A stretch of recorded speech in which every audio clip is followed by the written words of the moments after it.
What is up, everybody? My name is Marquise Hardis, 1/3 of A Point of Inspiration. Today, what we have for you is one of our very first Subari Playtest. If you don't know what Subari is, the book, the full name of it is Subari 101 Nights in Wonder. It will be a 5e, echo, 5e OGO. There we go. 5e OGO product. Basically, it's based on 1001 Nights and some other Arabian short stories. Basically, it reaches out all the way to East Spain, and then east of China and west of Spain. A lot of cultural influence, including from Egypt, from Africa, from Mesopotamia, all kinds of stuff, kind of inside of a giant melting pot to form the actual cultures of Subari. So what we're going to be doing today is we're doing a one-shot for the playtest. Everyone here is making characters specifically with the Subari Playtest materials, which should be public in about a week or two, hopefully, if everything goes right. So what we're going to do is go ahead and introduce all the players. They're going to say what the character is, and they're going to say why they made a decision to play that character. So to start off with, we'll start with my fellow Point of Inspiration, Chelsea. So if you would, go ahead. Hey, my name's Chelsea. As he said, I'm another 1/3 of A Point of Inspiration. I do all the graphic design. I handle a little bit of the feel and touch of how things kind of smooth down your palette when you're reading. I am playing a Lugali because the Lugali is actually a really old concept of Marquise's, and it's something I've really wanted to play with for a long time. I've just never gotten the chance. They've been reworked heavily coming into Subari, but they just fit so naturally. So I'm really excited to play one for the first time. And I'm playing a... Oh, you gotta help me with how to say this. Idolater? Idolater, perfect. Thank you. Oh, it's been a day, y'all. It's been a day. I wanted to play the Idolater because for me, in our playtest that we're looking at right now, it says if you want to like have control over outcomes and kind of just like be sneaky, and it just, I don't know, it spoke to me. It seemed to really, really fit what I was working with. So for those who are unenlightened so far, what the Lugalis are is they're a race of people, probably the oldest race of people beyond the Ouroboros inside of Subari. They're worshipped as the divine manifestations of gods, godlings themselves, really. And they have a massive slave empire in a place called the Basin of Eunuch. And as for the Idolater, it is a class very similar to the Warlock, actually. You go around and you make a pact with this pantheon of heretical gods that have been like cannibalized into the main religion, or these genie sultans, or these weird strange forces from the night sky, and it just gives you a laundry list of powers. So we have another idolater in the group as well. That's Nelson's character. So if you would, Nelson, go ahead and introduce yourself. Yes, my name is Nelson. I am one part of one of... You muted yourself, my friend.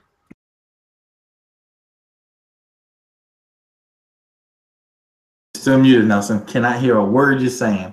This is punishment for that lame joke you just made. All right. Nope, can't hear you.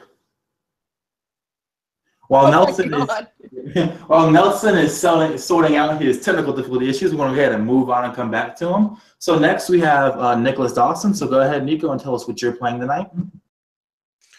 I'm going to play the human Shifra, which is kind of like a martial class. Mamluk, which is the archetype, named Cairo. I've played a similar class before in a game yesterday in Marquise's setting. I really liked it, wanted to try some of the other abilities that were listed in it that I could choose from. Like there was a laundry list. So I wanted to try these different ones out with that, and I saw this image when I was prepping for the game earlier, and thought, well, that's got a free hand, so I can use that in conjunction to get a bit even more versatility out of what is already a versatile class from my limited experience. So looking forward to the game. Sounds good. So the Shifra is our version of the fighter or warrior class you see in your typical 5e games. What makes it different is that the Shifra has a laundry list, as Nico described it as, of abilities called combat tactics, kind of like a battle master security maneuvers. But they can do these at will, and they do a bit more potent effects, and they have a bit more nuance to them as well. So Nelson, can we hear you now? Nope, we cannot. Nelson has lost all sound. As Nelson continues to have catastrophic technical failure, we're going to move on to a friend of mine, Chad. So go ahead, Chad, and tell us what you'll be playing tonight. Oh, yes, I'm going to be playing a Shifra Raider, and the race is a Nithin, and I wanted to play something that's kind of like I guess a halfling for the most part, and then I liked how the racial choices that I could make, how they felt. I first found my character concept through an image, and then I tried to like piece together this image. So I felt that class and its abilities best suited what my concept was for the character, and so that's what I built it around. So that's what he is. Sounds good. So what the Nithin is, or the Nighthid, if you want to translate it, is like you said, it's kind of like a halfling style race, or a dwarf or gnome, whatever kind of short stature folk you want to be talking about. They live in the desert, and they have these really strange tribal customs because they're almost completely isolated. And the raider he's playing is an archetype of the Shifra. So what the raider is kind of like a barbarian style, where basically they wear a little armor, they move very, very fast in short bursts, and they just maim people, essentially, hit and run tactics all the way. Because that's what raiders would actually do if you're on the desert or living in the savannah. So last, but certainly not least, we have another good friend of mine, Ben. So Ben, go ahead and tell us what you're going to be playing tonight. Well, tonight, Marquise, I'm going to be playing a human Bedouin, specifically of the Hashini class. I chose this class because although I like fighters and I like wandering types, I thought I'd pick something with a little more scope towards the slightly sneakier side, and I have a deep fascination with somebody who might actually know their crap about the desert and how it works. Plus, you know, I've had my eye on. I have a great fascination with the culture all around. So, to be honest, I looked at everything and I was just like, that one. And I'll pick another class the next time I do this. Sounds good, Ben. So the Bedouin is basically a wandering nomadic caste of people. During the nomadic travels, they pick up what we call mechanically as instincts. And what that means is that they train these skills. They're so savant-like in certain things that it becomes almost supernatural when they do it. The Hashishi specifically is actually a mystical assassin character with a lot of very strong roots in actual real-world folklore, so it'll be really fun to see. Now, Nelson, how are we looking? Can we hear you now? Nope. Nelson is still... So as our good friend at Infinite Gaming over here has more catastrophic technical failure, we're going to go ahead and continue the game and hope that one day he's able to join us. So let's go ahead and begin. The 5 of you have initiated the 101 Nights of Wonder. You've joined the festivities, the Shooting Star Festival has ended, and the 101 Holy Days has begun. Now, these 101 Nights of Wonder, they're very important, Subari. People undergo these, so that way that they come out at the end of it having the greatest, truest wish granted. Now, you don't just simply endure the 101 nights, you have to win them. They're a competition of sorts. What that means is they go out and they find these marvelous things, these destined objects, these creatures or these creations that no one has ever seen before. And at the end of the 101 nights, a Murid, a genie of the waves, comes down, surveys everything, decides who created or who found or who discovered the most wondrous thing, and it will grant their wish. So this story begins at the beginning of the 101 Nights of Wonder. Our party is being sponsored. They have a patron, a holy brotherhood, a powerful mosque of clerics, and unknown to many people, Hashishi as well. They are fueling the expeditions and the travels and the journeys of our party. And they've established for them a contact with a eunuch named Ziba. Now, this eunuch is a harem guard in a city called Ambala, the city of dance. And that is where the story will begin. So we have the camera, and it's panned over the night sky. The moon is new, a black hole, but there are so many stars that everything is perfectly illuminated. And the camera moves down to this coastal city, and you see lamps with jade lights pouring out over the streets, or with beautiful opalesque or marble lights. Some lights purple, some lights sapphire, some ruby. People are out during the nightlife. They're smoking hashish and opium. They're drinking tea, smoking hookah. They're relaxing. They're listening to poets on grassy hills. Courtish and queens in their pleasure barges go lazily across the harbor. Now, you five have been told to beat your contact with Ziba in an alleyway, a very unbeautiful place compared to the other amazing sights of the city of dance. Now, in this alleyway, normally you might find bravos dueling underneath the moonlight, but since there is no moonlight tonight, there are no bravos, and so things are relatively safe as culture dictates. The five of you are sitting there in the shadows. You're waiting for this eunuch who you've been told will be covered in marble dust. That's how you will recognize him. As the five of you wait there, we're going to start with the Mamluk. Tell me, Cairo, what are you doing as you wait? What are you thinking? What are you preparing for? Are you tense? Are you nervous? Are you relaxed? Appears relaxed as he kind of polishes at the helm in his hand and looks out at the multitude of pleasures beyond. The Hashishim Brotherhood require professional service, and his slave to their whim and will not err from that. And so kind of maybe is a little resigned to the city of dance, but like he will not be able to enjoy any of it. Exactly. So that look in his eyes as it like looks up from the helm and then back to it as he polishes, checking every now and then the people about and figuring how he'll like. At first he was wondering how we'll find a peculiar figure. Sorry, it will be easy to find a peculiar figure covered in marble dust, but seeing the wonders and splendors of the city, now he thinks maybe it will be not so easy to spot someone like that. Such are the wonders here.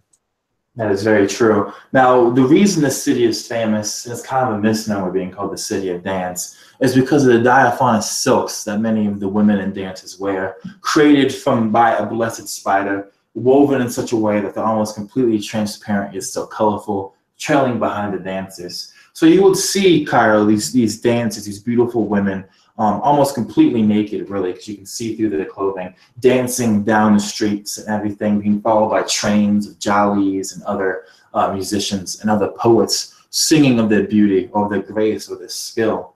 Now, in stark comparison to that type of almost elegant strange, we have the Nithim, the Nighthid, this short-statured character covered in this weird jewelry. So go ahead, Chad, and tell us, how is your character feeling? What does he look like? What is he doing? He's small in stature, and he's even like kneeling, leaning up against something with his broken great sword, which was probably a larger creature's great sword that he defeated, and it's broken. Still a great sword to him. And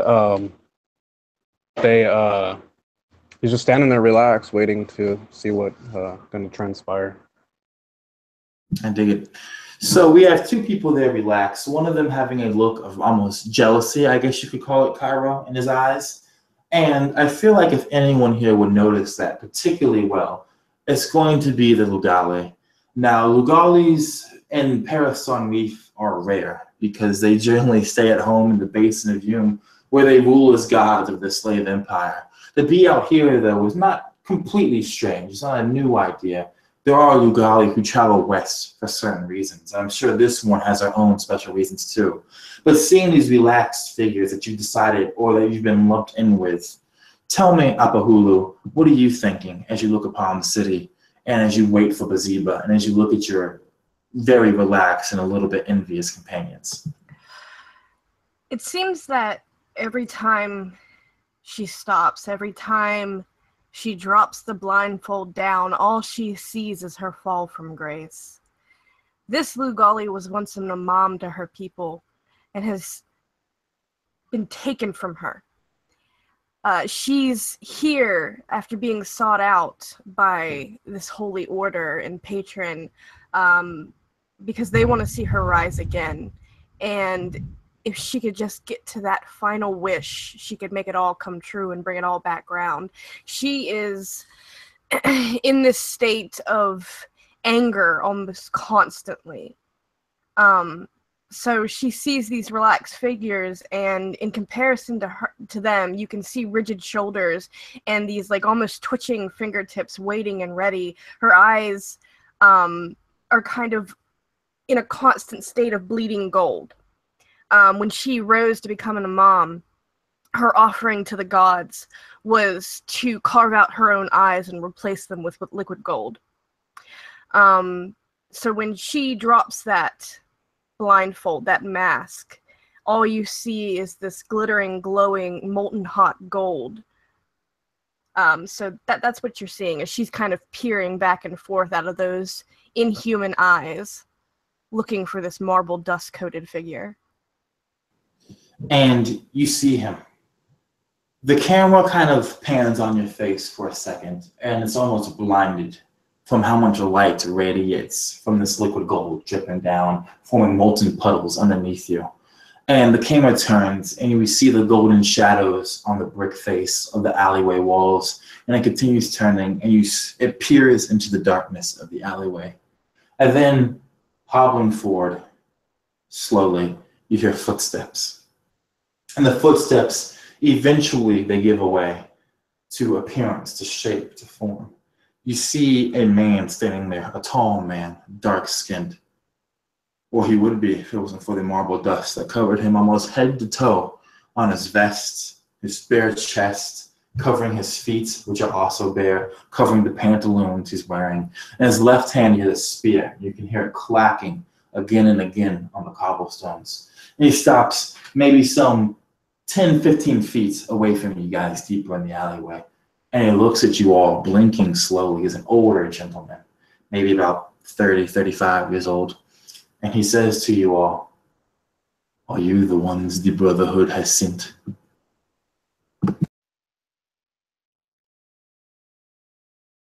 Can you hear me now? Yay! Yes, we can. Awesome. I didn't want to interrupt. Yeah, I don't know what that was all about. Okay, so like when this is Baziba, correct? When Baziba arrives, Sarish is sitting with the group, just on the floor, real calm in an almost meditative state.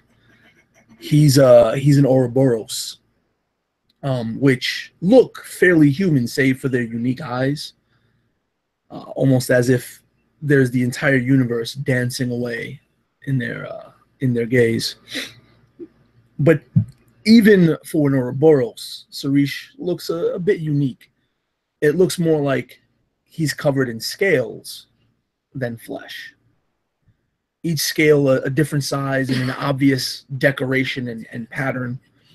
And he sits there, with his robes open just to let all see.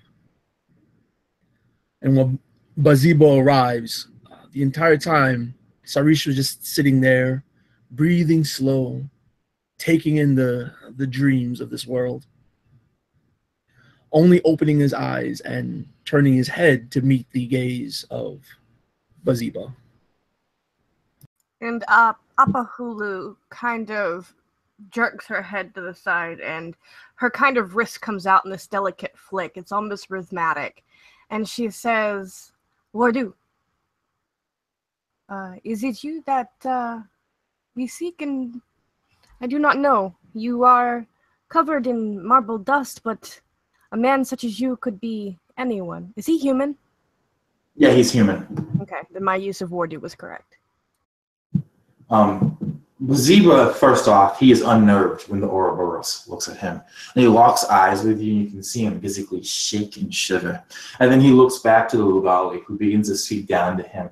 At every word you say, Apahulu, you can see him almost just bowing a little bit more, not actually at the waist, but like his knees giving out on him, just from the pure pressure of speaking to something that might as well be a god, right? But he finds a bit of backbone, maybe, or maybe something more desperate is pushing him forward. So he walks forward, and he reaches into his sash, and he pulls out a chain with a pennant on the end of it, and he throws it out.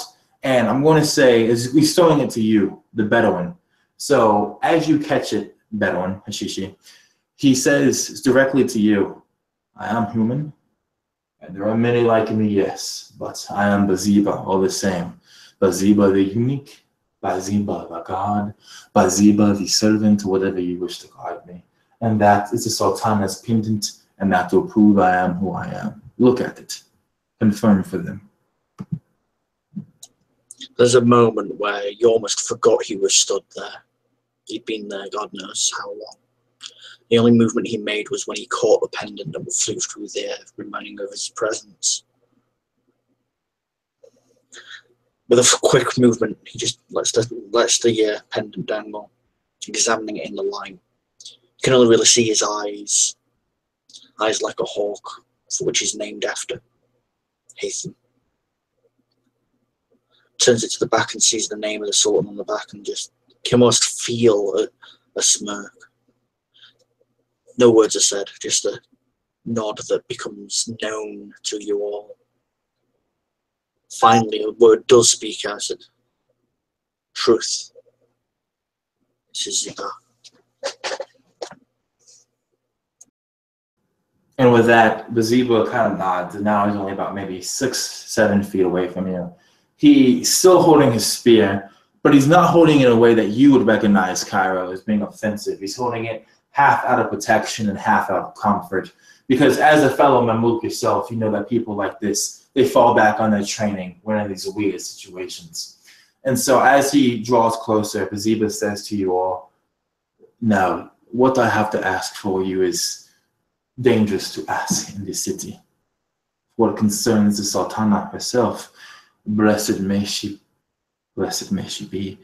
But I was told that the 5 of you are willing to do anything to get the information that I have.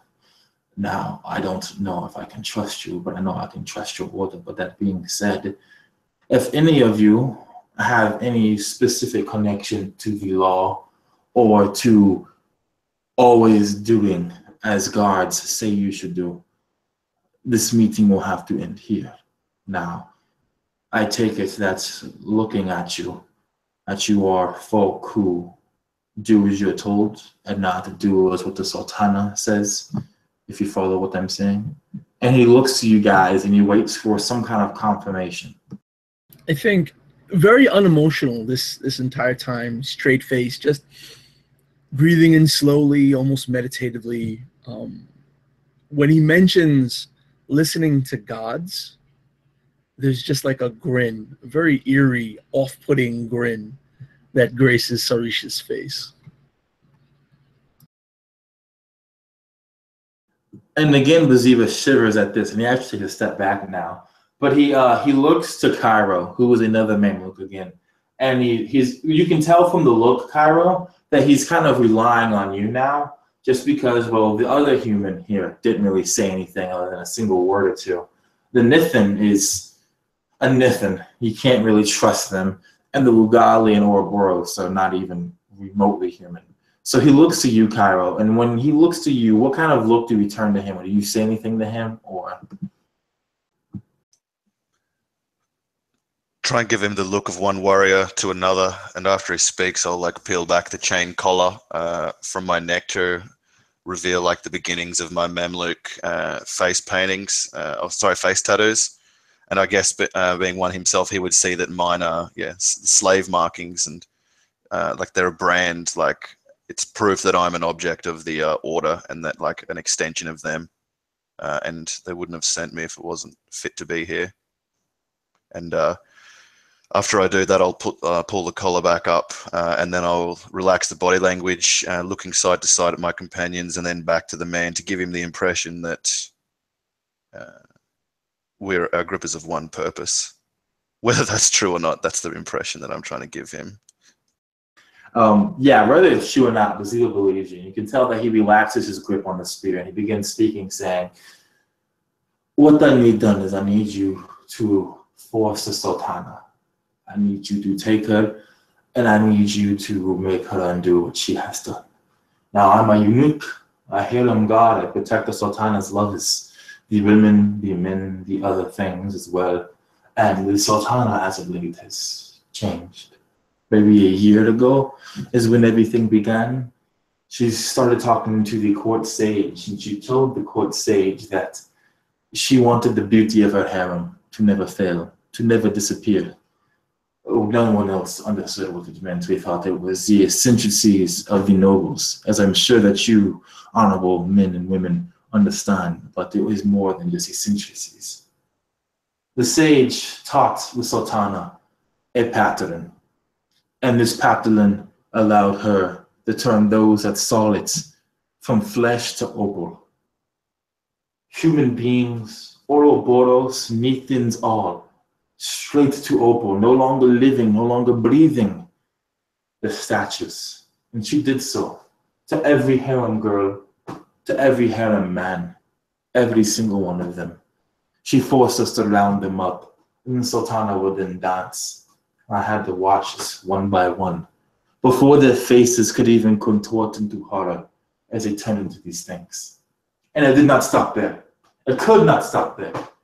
The Sultana started rounding up the younger girls and young men that she thought were beautiful. And she would bring them to the court, and she would dance again. And opal, all of them, opal, every single one, statues, no longer living. I cannot stand this. I cannot watch this. I protect these people from everyone, from rapists, from kidnappers, from enemies. But I cannot protect them from my Sultana. I'm still her eunuch god. And so I reach out to you. I will take you to the court, to the palace. I will get you in there. I cannot lead you to where you need to go, but I will get you in. And I want you to find the Sultana. I want you to make her and her sick sage turn these people back to flesh, give them their life back. And he kind of stops. And he actually, when he stops, he deflates as if it took all the courage and energy he had to set this meeting and to give out his mission. And he steps back and leans against the wall, and he waits for your responses. Tell me, if we cannot return them to their previous state, is defeating the Sultana enough? I do not want you to kill the Sultana, but yes, if you can ensure that she stops turning people to opal, I will tell you the information I know. And do believe me, friends, this information is wondrous. It will let you win. I promise you that. I promise you. But I just need you to stop the Sultana. You think Haman poisoned, then? It's maybe, but the Sultana, a year ago, she actually embarked on the 101 Nights of Wonder herself. And when she came back, she was just different. She was changed. I wouldn't say her mind was poisoned, but I am just a eunuch. I cannot tell you these things. I can only tell you what I know. That's enough. I think at this point, sort of lazily getting up from his sitting position, the robes sliding across these scales, and the scales almost appear more like shingles than flesh as they move somewhat independently of Sarish. He lazily gets up, stretches. Bazibo, yes? Or Baziba? Yes, Baziba. You want the Sultana stopped. Sarish is here to stop the Sultana. There are more ways to handle this than to end one's dream. Forgive me, Honorable. What is your name, my good friend? Sarish. Forgive me, Honorable Sarish, but I do not follow what you're saying. I am sorry again. I've been a eunuch god all my life. I only know. I can't read, I can't write, I can't follow your wise words, but I trust from what you're saying that you are implying that you can solve this issue, yes, without taking her life. Yes, is what I'm hoping for. And again, that same sort of crooked grin crosses his face. And he just gives one slow nod. I have to ask. You are repeating over and over how you are but a simple man, but you care so deeply for the Sultana's life. Why? The harem. I have known most of these girls since they were young, since they were no higher than my knee, no higher than me. No. You said very specifically you did not want the Sultana harmed and that it was okay as long as she was stopped. Now tell me the truth, Wardu. What is your concern with her life? And he begins to slightly wither when you say that, and he's shaking a bit more. But you can tell as a ruler yourself that it's not the shaking of a liar. It's the shaking of the lower class not knowing how to respond to someone like you. And he begins to struggle for words. I am telling you the truth. I can guarantee you, my friend, Honorable Lugali, I am telling you the truth. But she is my Sultana. She is my ruler. Just as I've known the harem girl so long, I have known her since she was a babe. I do not want her to die. I just want her to be the girl she used to be, the woman, the ruler she used to be. Surely you, Lugali, know that rulers that are good and that are just are loved by their people. Yes? Is that so? She looks back and forth to the others and says, "It does not matter. We simply need the information that you have, so we do what is asked. Period. No further explanation. I simply do not like twisting words." And with that, he almost like stumbles an apology, but you can tell he gives up like halfway through just because he's unnerved, he's unshaken right now. He has no moral character bone left in him. So once you've accepted that, he waits to see if there's any other kind of like questions or comments. And assuming there's not, he's going to start leading you through the city. Now, as Cairo made note of earlier, the city is filled with so many wonders. You see people wearing masks made of like bleached coral, right? You see people whose eyes, very similar to Lugali's, have been replaced by gems or with gems. You see people wearing the blessed diaphanous silks and dancing around. You hear the poets. You see the hookah. You see actually at one point thieves robbing a man in the back alley because eventually Baziba starts taking you through the back alleys. He's taking you through these side streets and these places where the slumlords would be ruling from, or where the beggars are. And you see the beggars on the side of the street. And you see other seedier folk. You see prostitutes, not the courtesan queens. You see people strung out on opium or hashish. You see people covered in weeping sores lying on the ground. And though Paris on Reef acts as this beautiful in a place of this fairy tale-like wonder, you realize, if you didn't already know, it's also a place of deep discrepancy, of horrible classism, and of poverty that is rampant and infectious. And eventually, you reach the walls that surround the palace. These massive opal things covered in elegant etchings and patterns of people and warriors making conquest throughout the land, carving out the little section of Paris on Reef. You see tales and memorials and other such like paintings on the walls that speak of the age-old spice wars or the wars of silks and all of those things. And then he takes you to what is essentially a gutter, a crate. It is in the wall. It is maybe 3 feet up off the ground. He goes on his hands and knees, sticking into the mud, and he's actually fisting the mud, and he pulls out a key and he uses it to unlock something, and he pushes the grate open, and he gets out of the mud, and he indicates for you guys to take this way, and he says, "This will get you into the heart of the palace with no one else knowing you're there. When you get in, you will be very close to what the Sultana calls her Opal Menagerie. That is where she keeps the harem statues at. Once you go through the Menagerie, you should be able to quickly find your way, hopefully to the bathhouses where I think she should be now. So it is now in your hands, my honorable friends. And he steps back for you guys to crawl through the mud and to go into the palace.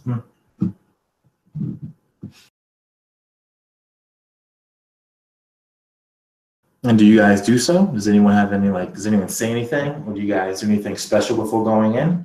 Or are we just moving to the next scene?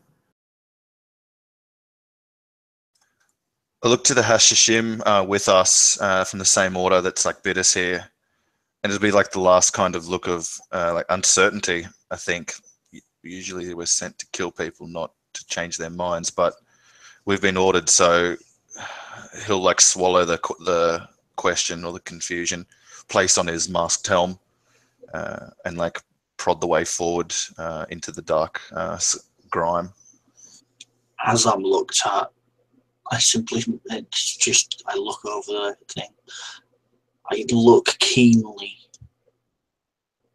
at our guide, Baziba, up and down slowly. Nod to myself, the death of an idea is still a death. Almost as if answering the unasked question.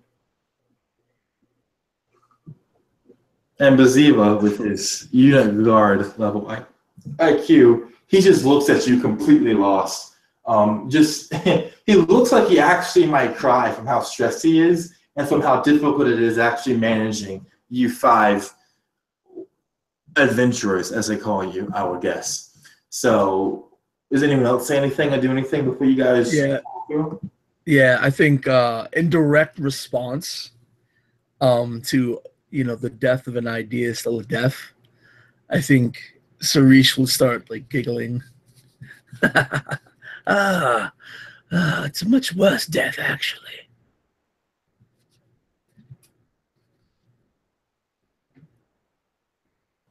And with that almost cryptic note, the camera shifts. We skip forward maybe 10, 15 minutes or so. And we're inside of the palace. For the most part, you guys are covered in your hands and feet and your knees with mud from what you just crawled through. But you come out in what is basically a small room that's used for waste disposal. So that smell of rotting food hits you, and of cleaning and all that kind of stuff, the chemicals they would use to kind of polish down the marble and to clean the floors and all of that, with a large wooden door that leads straight out. If any of you spend time investigating the room, you won't find much. It's a very Spartan room, unless you're looking specifically to add trash to a component pouch or to your inventory for some reason. So before you guys go through the door, I'll get another chance. You guys want to do anything beforehand, make any preparations before you begin this saboteur mission? Yeah, well, I know there's nothing to find, but Sarish the whole time is just like running his hands on the the crevices of the walls, just taking everything in and trying to experience everything that's in every moment of this scene.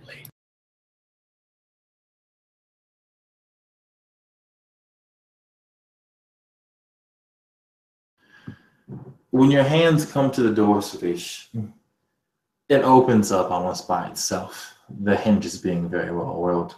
And as it swings open, you see the hallway just beyond it. And if you peek out the hallway, you see to your left and to your right, torches, of course, lighting everything, really lamps, to be honest. The lamps here are giving off the standard white light, which makes all the colors pop out. And you can see the tapestries that hang off the walls. You can see these statues, which are very well painted. You can see the marble floors, of course, with geometric patterns kind of inlaid into this tile work and everything. You see no servants. You see no guards. It's so quiet that if a mouse was dying here, you would hear its death scream. And as you step out into the hallway, every footstep you take, it doesn't echo, but you can clearly hear that footstep, no matter how hard right now you try to mask it. Yeah, I don't think Sarish is really masking anything. He's just walking casually in his sandals, just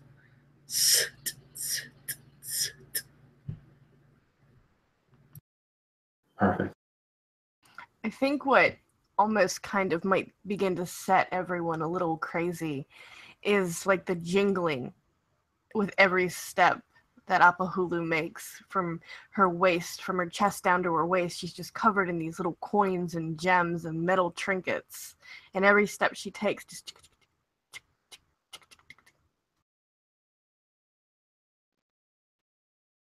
I'd walk far behind her.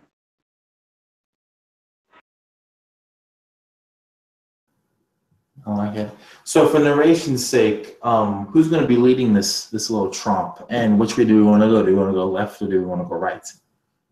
I'm going to...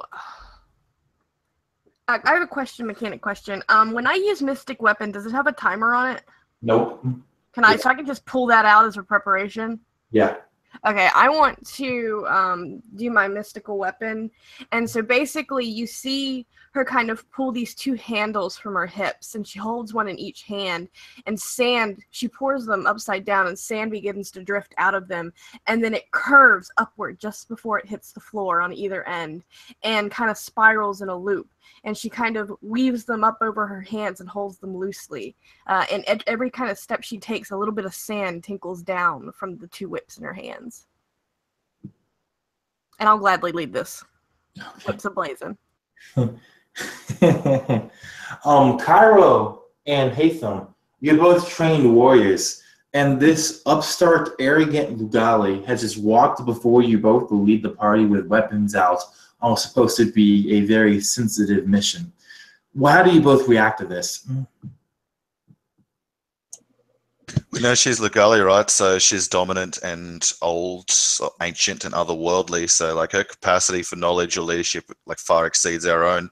The pragmatic warrior trenched into this, the Mamluk it would almost be kind of like a sergeant coming in like, okay now, blah blah blah. And he's like kind of yes sir, like he'll follow like yeah, she's leading him and he knows how to follow. That's what he does. So it's kind of almost like seamless for him.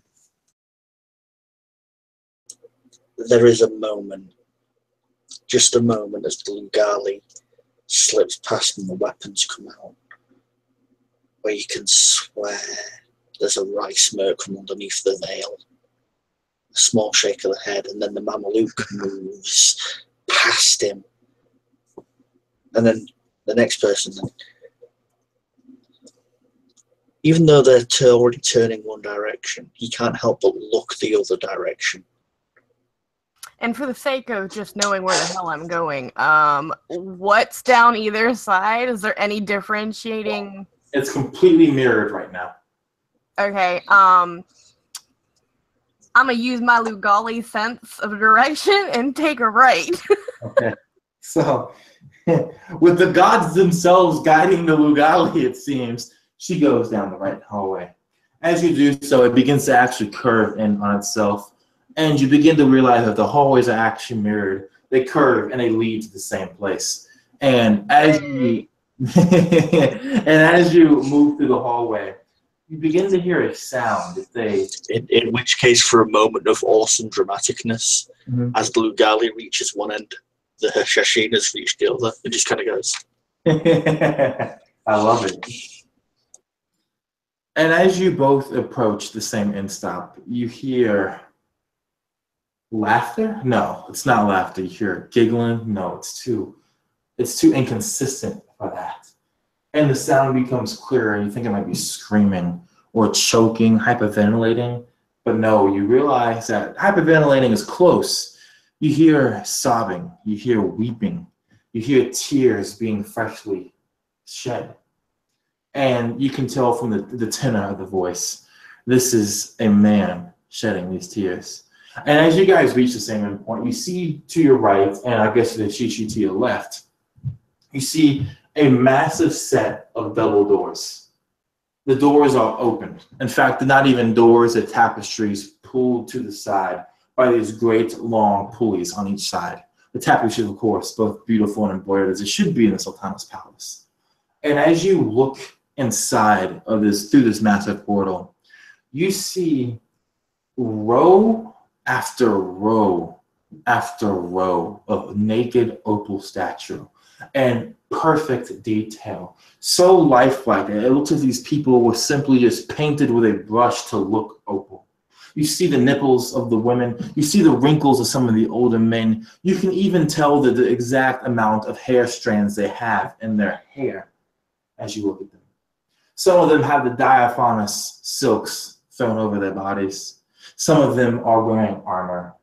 Some of them have weird instruments in their hands that you've never seen before.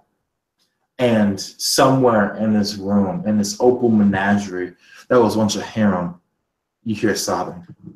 What do you guys do? I'm gonna flick one of the statues.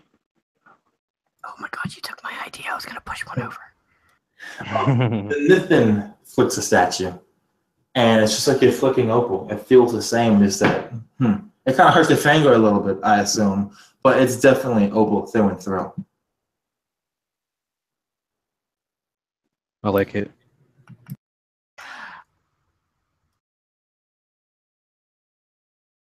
I walk through the rows of opal statues. I care not if they follow me.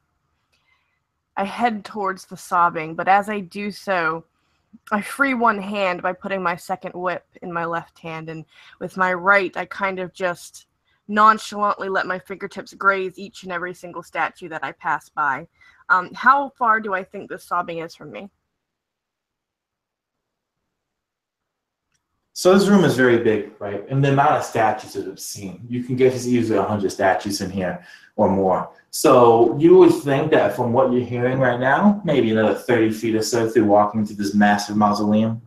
Okay, I'm walking with no regard to stealth or anything of the sort. I'm walking straight through towards the sound, hands, brushing against statue, and I'll pause but a moment when I see what's making the sound. Before you see him, you hear a voice. I told you to leave me alone. Do you slaves understand nothing? And as you turn the corner and you look down the row, you see a person hunched over, looking up directly at you. First, you see the face of anger on this old man, his beard gray, his turban tight, his robe long. And then you see confusion. And then his eyes go wide, and he scrambles back up to his feet. He begins checking his body for a weapon. He has none. So he puts his hands down, and he says, Who are you? What is he dressed in? A robe. He's dressed nobly, actually. Nobly, in a robe. I'm going to glance behind me just to see what the others are doing before I react. Haytham has used the timely distraction to go over to the other row and be sneaky.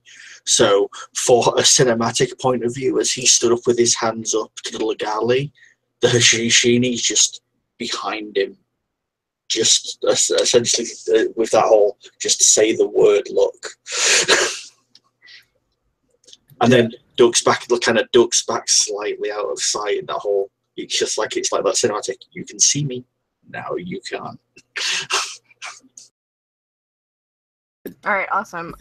What is Nelson doing? Yeah, Sarish is like when you started walking over, and the sound of the jingling, the cheech cheech cheech. It's almost like Sarish starts humming a tune that supports your steps, the ringing and jingling and the sounds that you're making.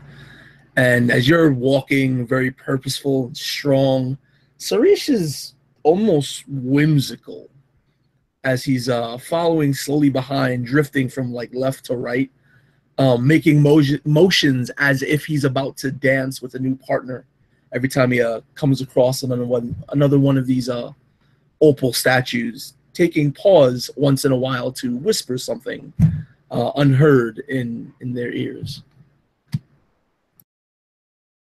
So, as I kind of did that quick glance behind my shoulder, a smile kind of pulls to her lips. And it's odd because out of the corners of her mouth, these two black pieces of fabric folded over, you can't really see the seam of where it starts and where it ends, but they pull back into her hair. And it's this strange smile seeing that. She keeps her blindfold down.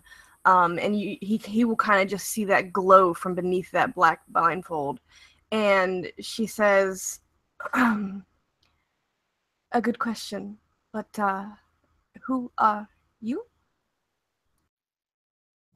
You dare ask the vizier who he is in his own court?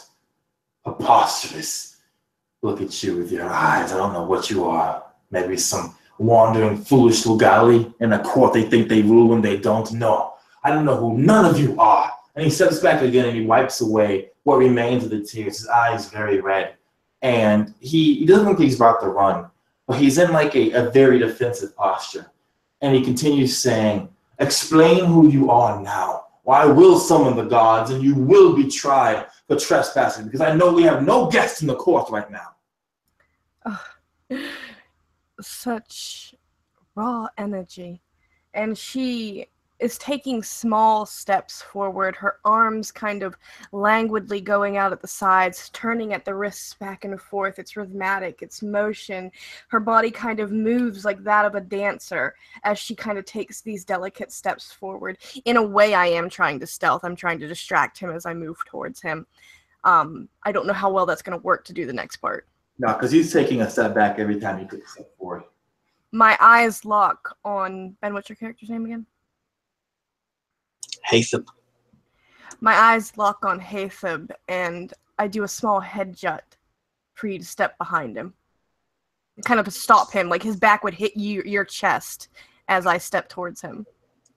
As the head jut happens, there is almost a very quiet, he's either hit a wall or he's hit a person or he's hit one of the statues. After all, he's not paying that much attention to what's behind him, only what's in front of him.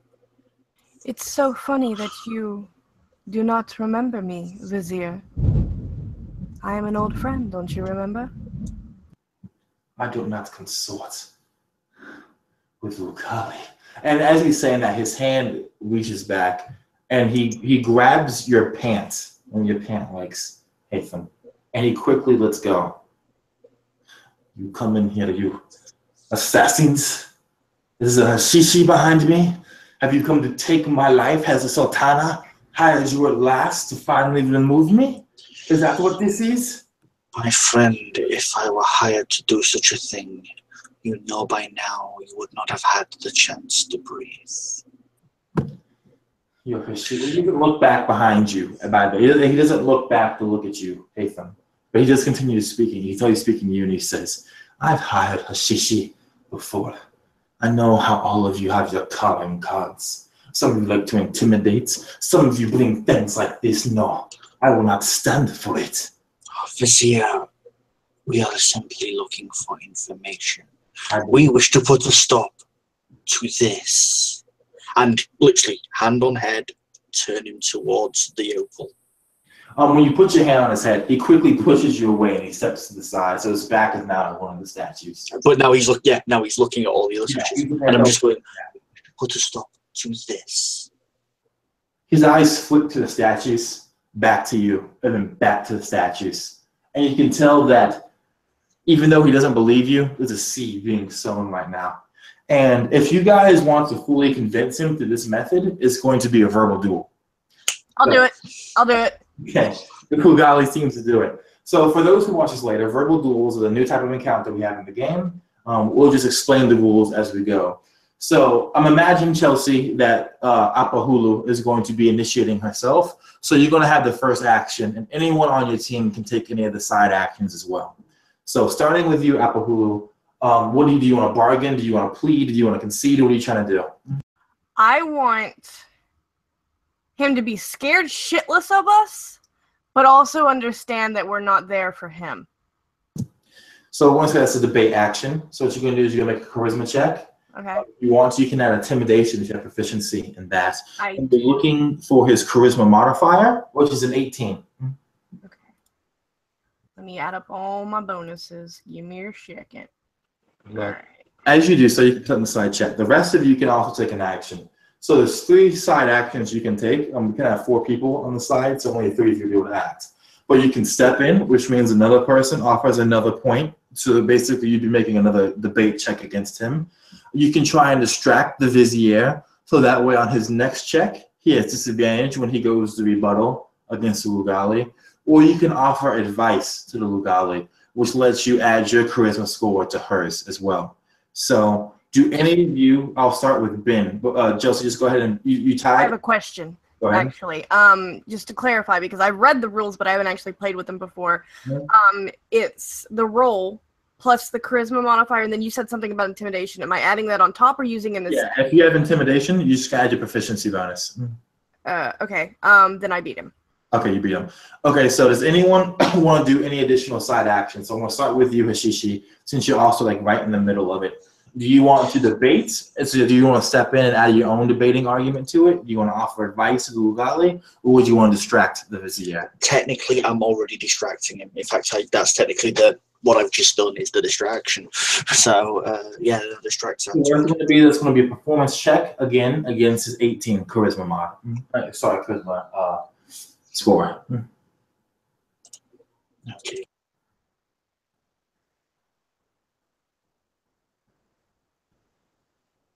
You can just put that in the side chat. So Nithin, what are you doing during this? Do you want to offer advice? Do you want, or would you prefer to step in and debate yourself, or do you just watch?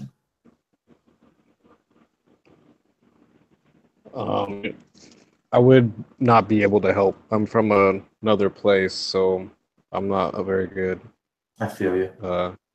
Cunning linguist in this case, so I would have to probably pass to someone who's better in that. So next we'll look at Cairo. So Cairo, as all this goes down, do you want to step in and add your own points, or do you just watch as well? I'm going to ready an action to thrust a spear through his throat if he becomes hostile towards our leader. I like it. I like it a lot. So what does that look like then as you kind of like prepare your warrior instincts for this? Like what like actual preparations are you making? Just imagine the snake coiled up but looking at you. I love it. Perfect. Take a point of inspiration for that. It's 10 out of 10. Lastly, we have Sarish. Sarish, what are you doing? Do you want to hold an action to do something, or would you prefer to step in yourself or offer any advice? All right. One quick question, because I'm probably getting additions of this rule set confused. Is it still you have to do a different action the very next turn? No, that's only for skill challenges. Okay, so I think following this hum that he's doing, like these carefree motions, this almost rhythmic dance in the background, he'll dance up to the Lugali, and in the same way that he kind of like was caressing the Opal statues and seemed to whisper something in their ears, he does that in kind to his Lugali friend, to Apahulu, offering advice. Perfect. So then, Apahulu, as you have this snake whispering into your ear, tell me, what exactly are you saying to intimidate and convince the vizier right now? What is your first point for your debate? So, like, what I'm envisioning right now is this man just covered in, like, these strange patterned scales, kind of, like, just snakes his way up towards me. And without even, like, a second thought, she kind of, like, runs the tip of her fingernail underneath of his chin, like, and it's almost this really strange hypnotic. It's like watching a car crash. You cannot look away. And it's just odd, and it makes you feel wrong inside almost. And she kind of like flicks the end of her tip of her fingernail off of the side of one of these scales on the ridge of his chin, and she looks towards the man, and she lets the veil over her eyes kind of drop, and she pulls it from her face.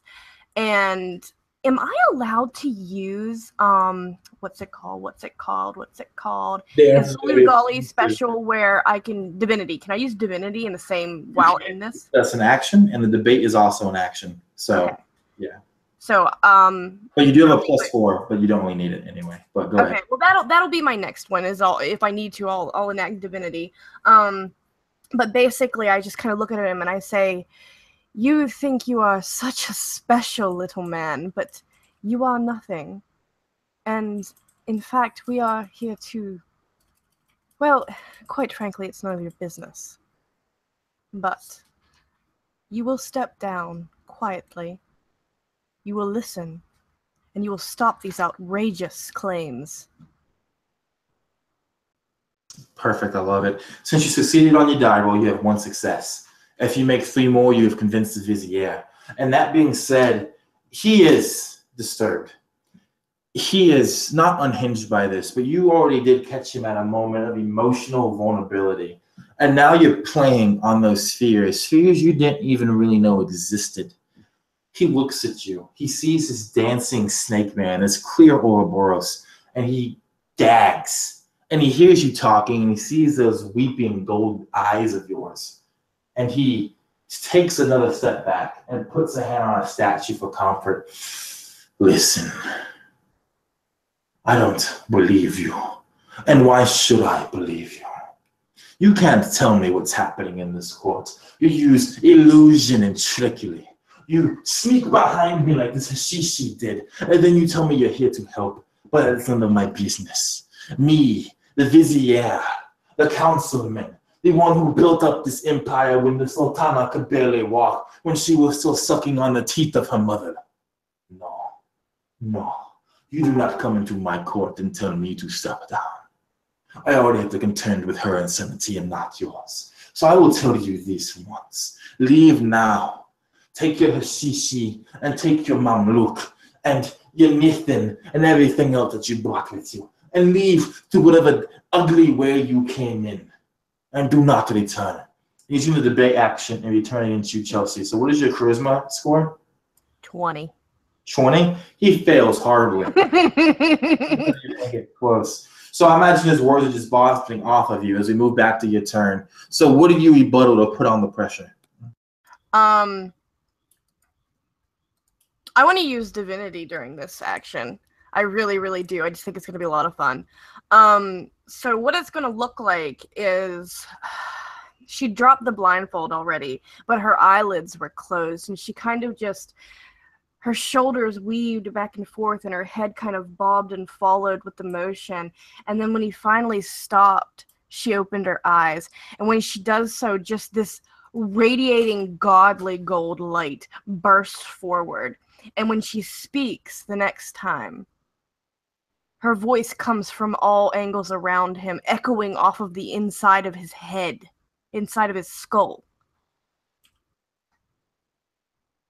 So I can't talk yet, right?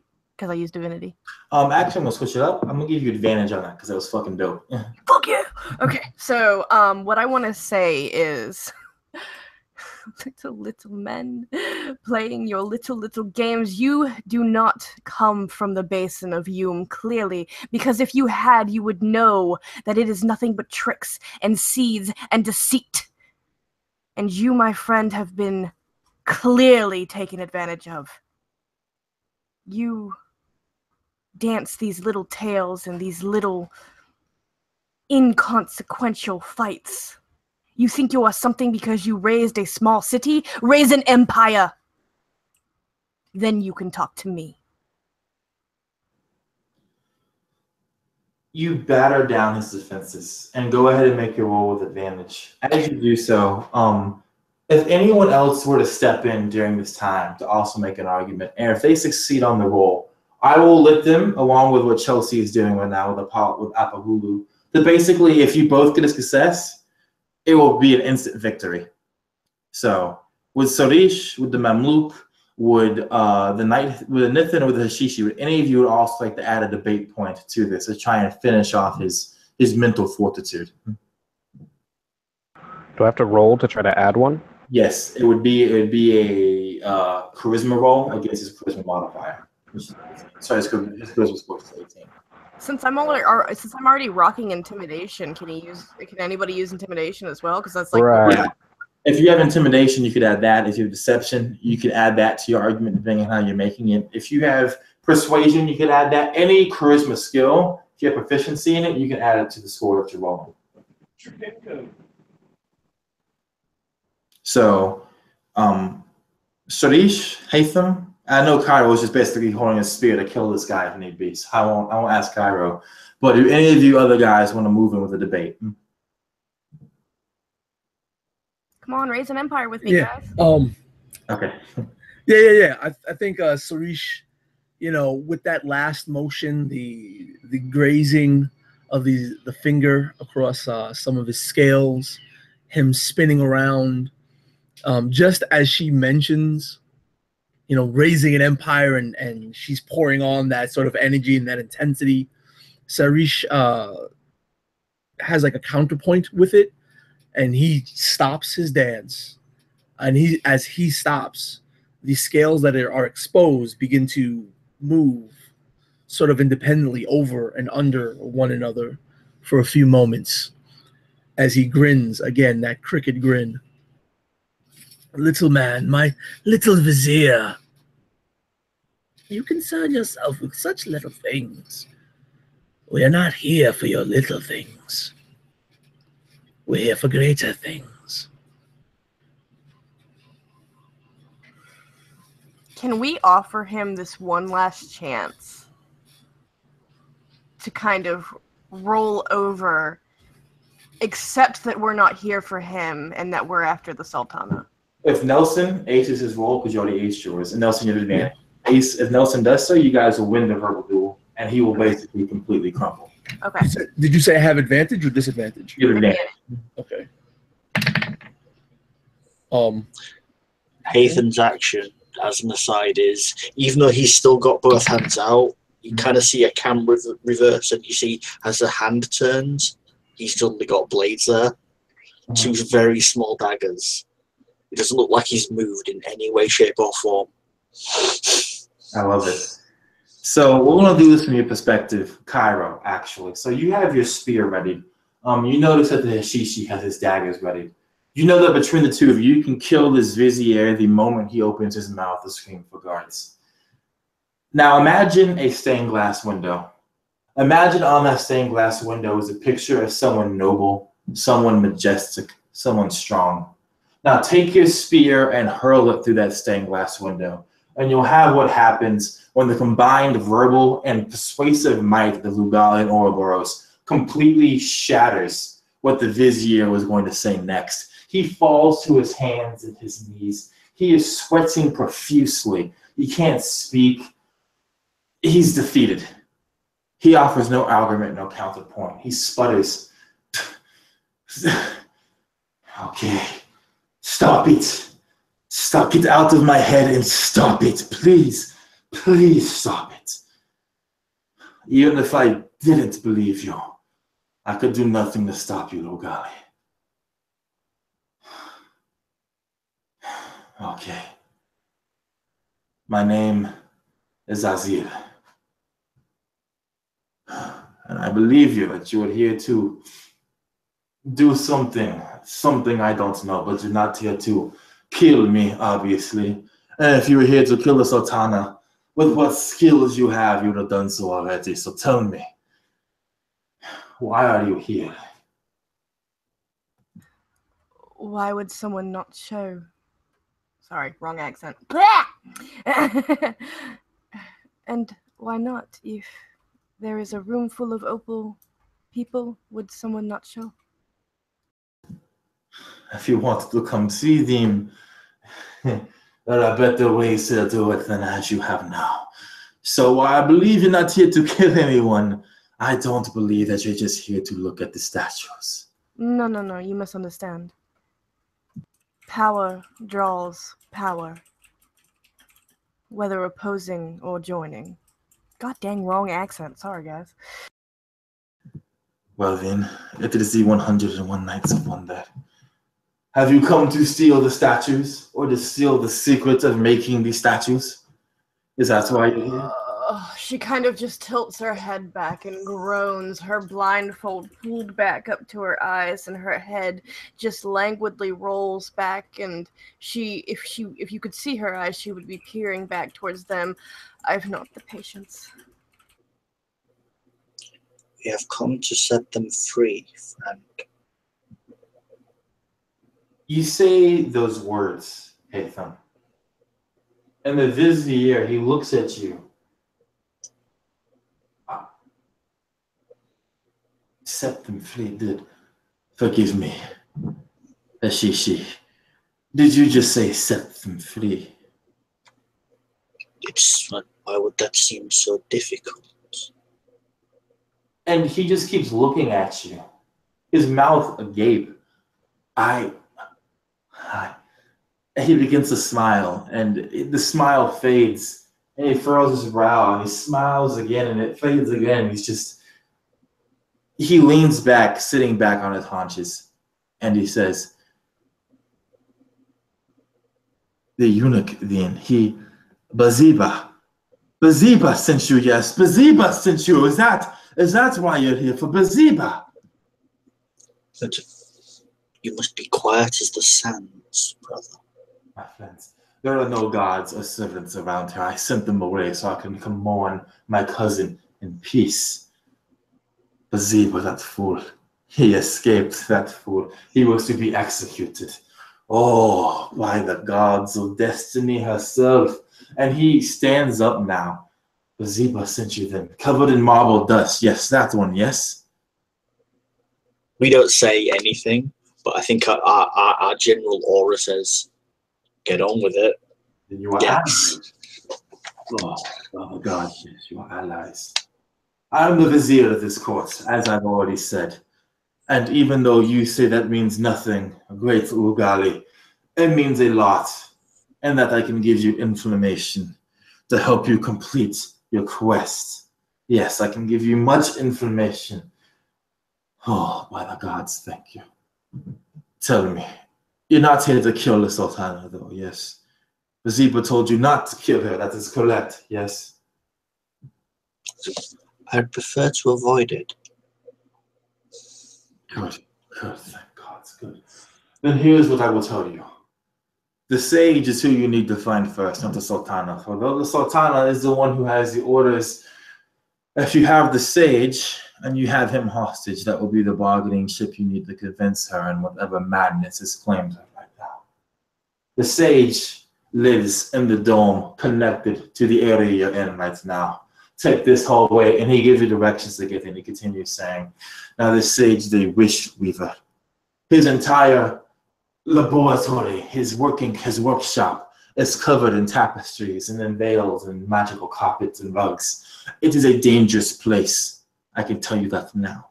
You are entering into the palm of a master sage when you go in there. But I can tell you, my friends, he is a weak-willed man. If you try to bottle him down, he will run and he will have his defenses up. But if you can get through his defenses, he will crumple. He will crumple. Like sand in the face of a storm, he will be blown away. Go there and gather him, and then he will lead you to the bathhouse, and that is where you will find the Sultana, for she always bathes at this time of night. I will ensure that all gods do not interfere with what you are doing. I will make sure these servants do not approach either the bathhouses or the sage's workshop. I will make sure you are into no enemies, none of our own Mamluks. It will be smooth sailing if you can get the sage and then convince the Sultana. Isn't that nice? I don't trust him. Let's tie him up. He holds his hands up like this. He's an old man, but an old man is a wise man. And he continues saying, it is simple. If you want to tie me up, I cannot stop you, but I can also tell you this. The people in this harem are people that I love. One of the women who has been entombed in here is my very young cousin. You saw me weeping yourself. I do not want my cousin to be remained there. But I cannot defend myself against you. Even if I called for gods, there are none who could come stop you. So with that being said, he holds out his hands if you want to actually tie him up. I just scoff and turn towards the dorms.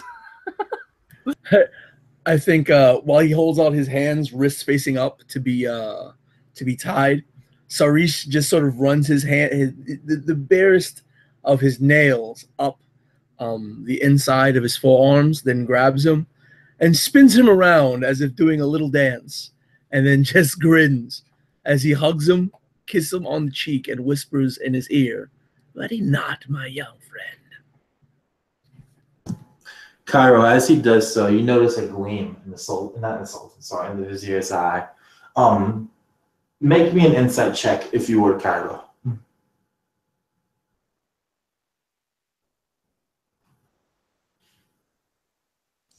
5. 5, perfect. You can't tell what that gleam is. It's not a threatening gleam, you don't think. It's not a scheming gleam, maybe, but the gleam is there all the same. And he actually locks eyes with you for a second. And that almost like half smile he had just dies instantly. And he goes quiet. And he looks at the rest of you and he says, "Well, should I just stay here then? Is that what you want me to do?"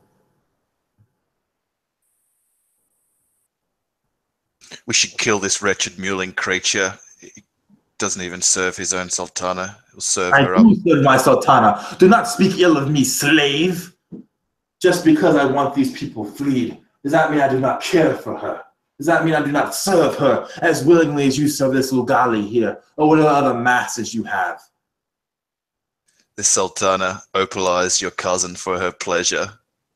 Call me a slave if you want, but if you serve her, I say we're one and the same. He'll look to the Lugali at that. I know he's got like the masked helm on, so it's kind of just a statue in his own way, waiting for her word one way or the other on what to do. Oh, Lugali's a he, right?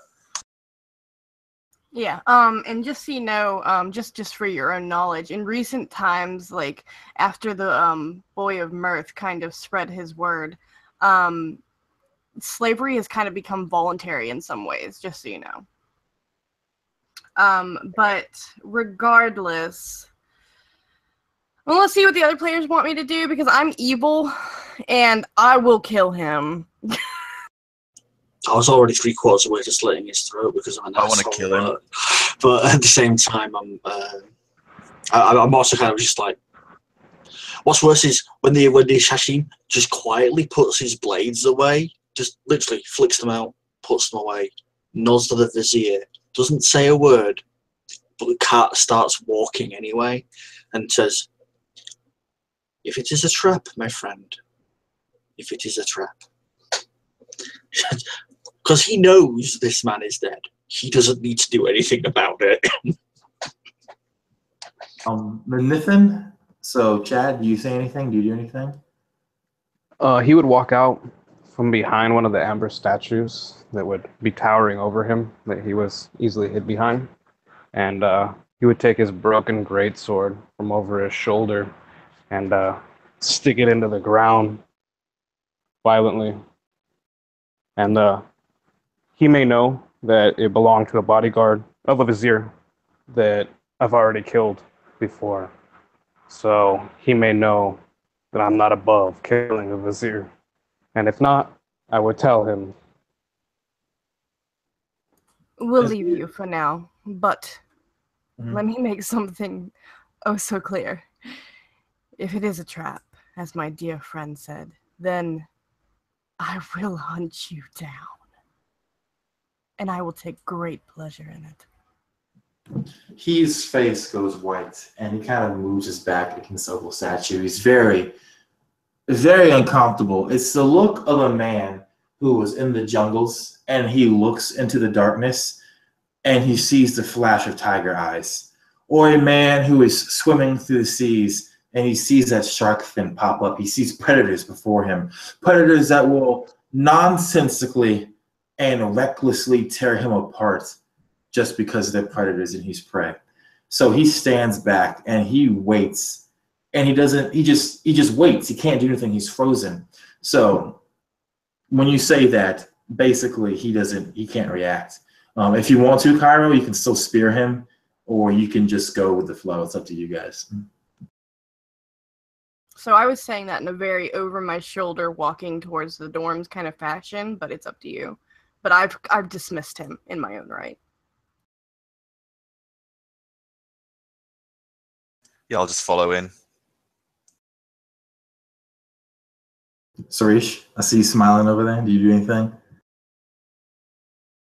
That's just me as the person coming up with devious ideas but I'm gonna go with the flow, and just Cerise just still, walking away, almost dancing with the statues, kind of giggling a little bit now.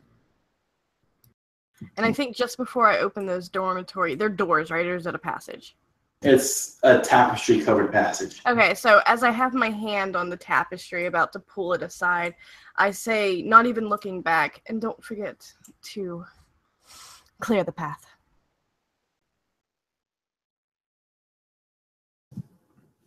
And at those almost cryptic words, the camera actually settles on your face, Apahulu, and as you move out of the way, and everyone else leaves the chamber, we look down the rows of Opal statues to see the vizier tied up, and he's just staring afterwards. And the camera holds it like that for about 5 seconds if you're seeing this man, and then it goes black before we switch to the next scene. We want to take a 5-minute break. I need some water, and we've been on for a little hour and a half here. So a quick break, and then we will resume afterwards. So hope you guys are enjoying watching so far, and we will return. So I'm just gonna pretend that I have one of these quirks that my accent keeps changing, so that this makes some damn sense. Don't worry about it. To be honest, I already assumed it was a character quirk. Yeah, we're just gonna pretend that's how it is because You are touched by divinity. Who needs accents? You're above such things as accents and intonation. So we're in a party with a demi-human, a couple of humans, one worshipped as a god, and one that watched the gods be born. They walk into a bar. The bar gives them all the beer. They all live happily ever after. As opposed to innocent old man murder, potentially. I wanted to make him throw himself on the spear, but everybody was giving up on the evil idea. Well, I really didn't want to chance that the guards weren't going to be cleared for us because, while I'm evil as fuck, I also really, really, really want my position back in the Basin of Yume. So, getting this mission done is super important. Well, whereas my character saw a man who was already dead. I don't know if it's coming across, but my character is kind of chaotic. Yeah. No, you don't say. You always play chaotic. Not always. Any game I've ever played with you. No, not every. Well, maybe as a player, yeah. I've played not so chaotic. Yeah. Uh-oh, the baby woke up.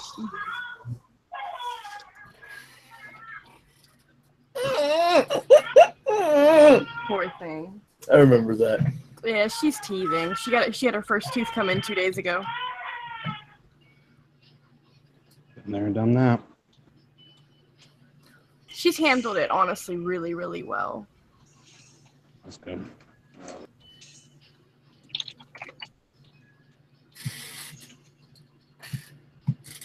So how dark and evil are we supposed to be? I don't know. Well, let's let's put it this way. I was kicked out of power for a reason. I never got to intro my character, so now I'm just kind of trying to adapt. My character's trying to decide who he actually needs to kill. And he's sort of going, I've never killed a god before. There's always a first time. But I wonder if I can. I was trying to invoke my special where it seems like every vizier owes me a favor, but Marquise was having none of that. I was like, damn it. This is bullshit. Bullshit. He wanted to do the verbal duel. Yeah. Well, my whole thing was I took cursed word because I was gonna have a thing where I blackmail these viziers by slowly siphoning their life away over and over and over again every time they cross me. Terrible. I got a few neat tricks too, but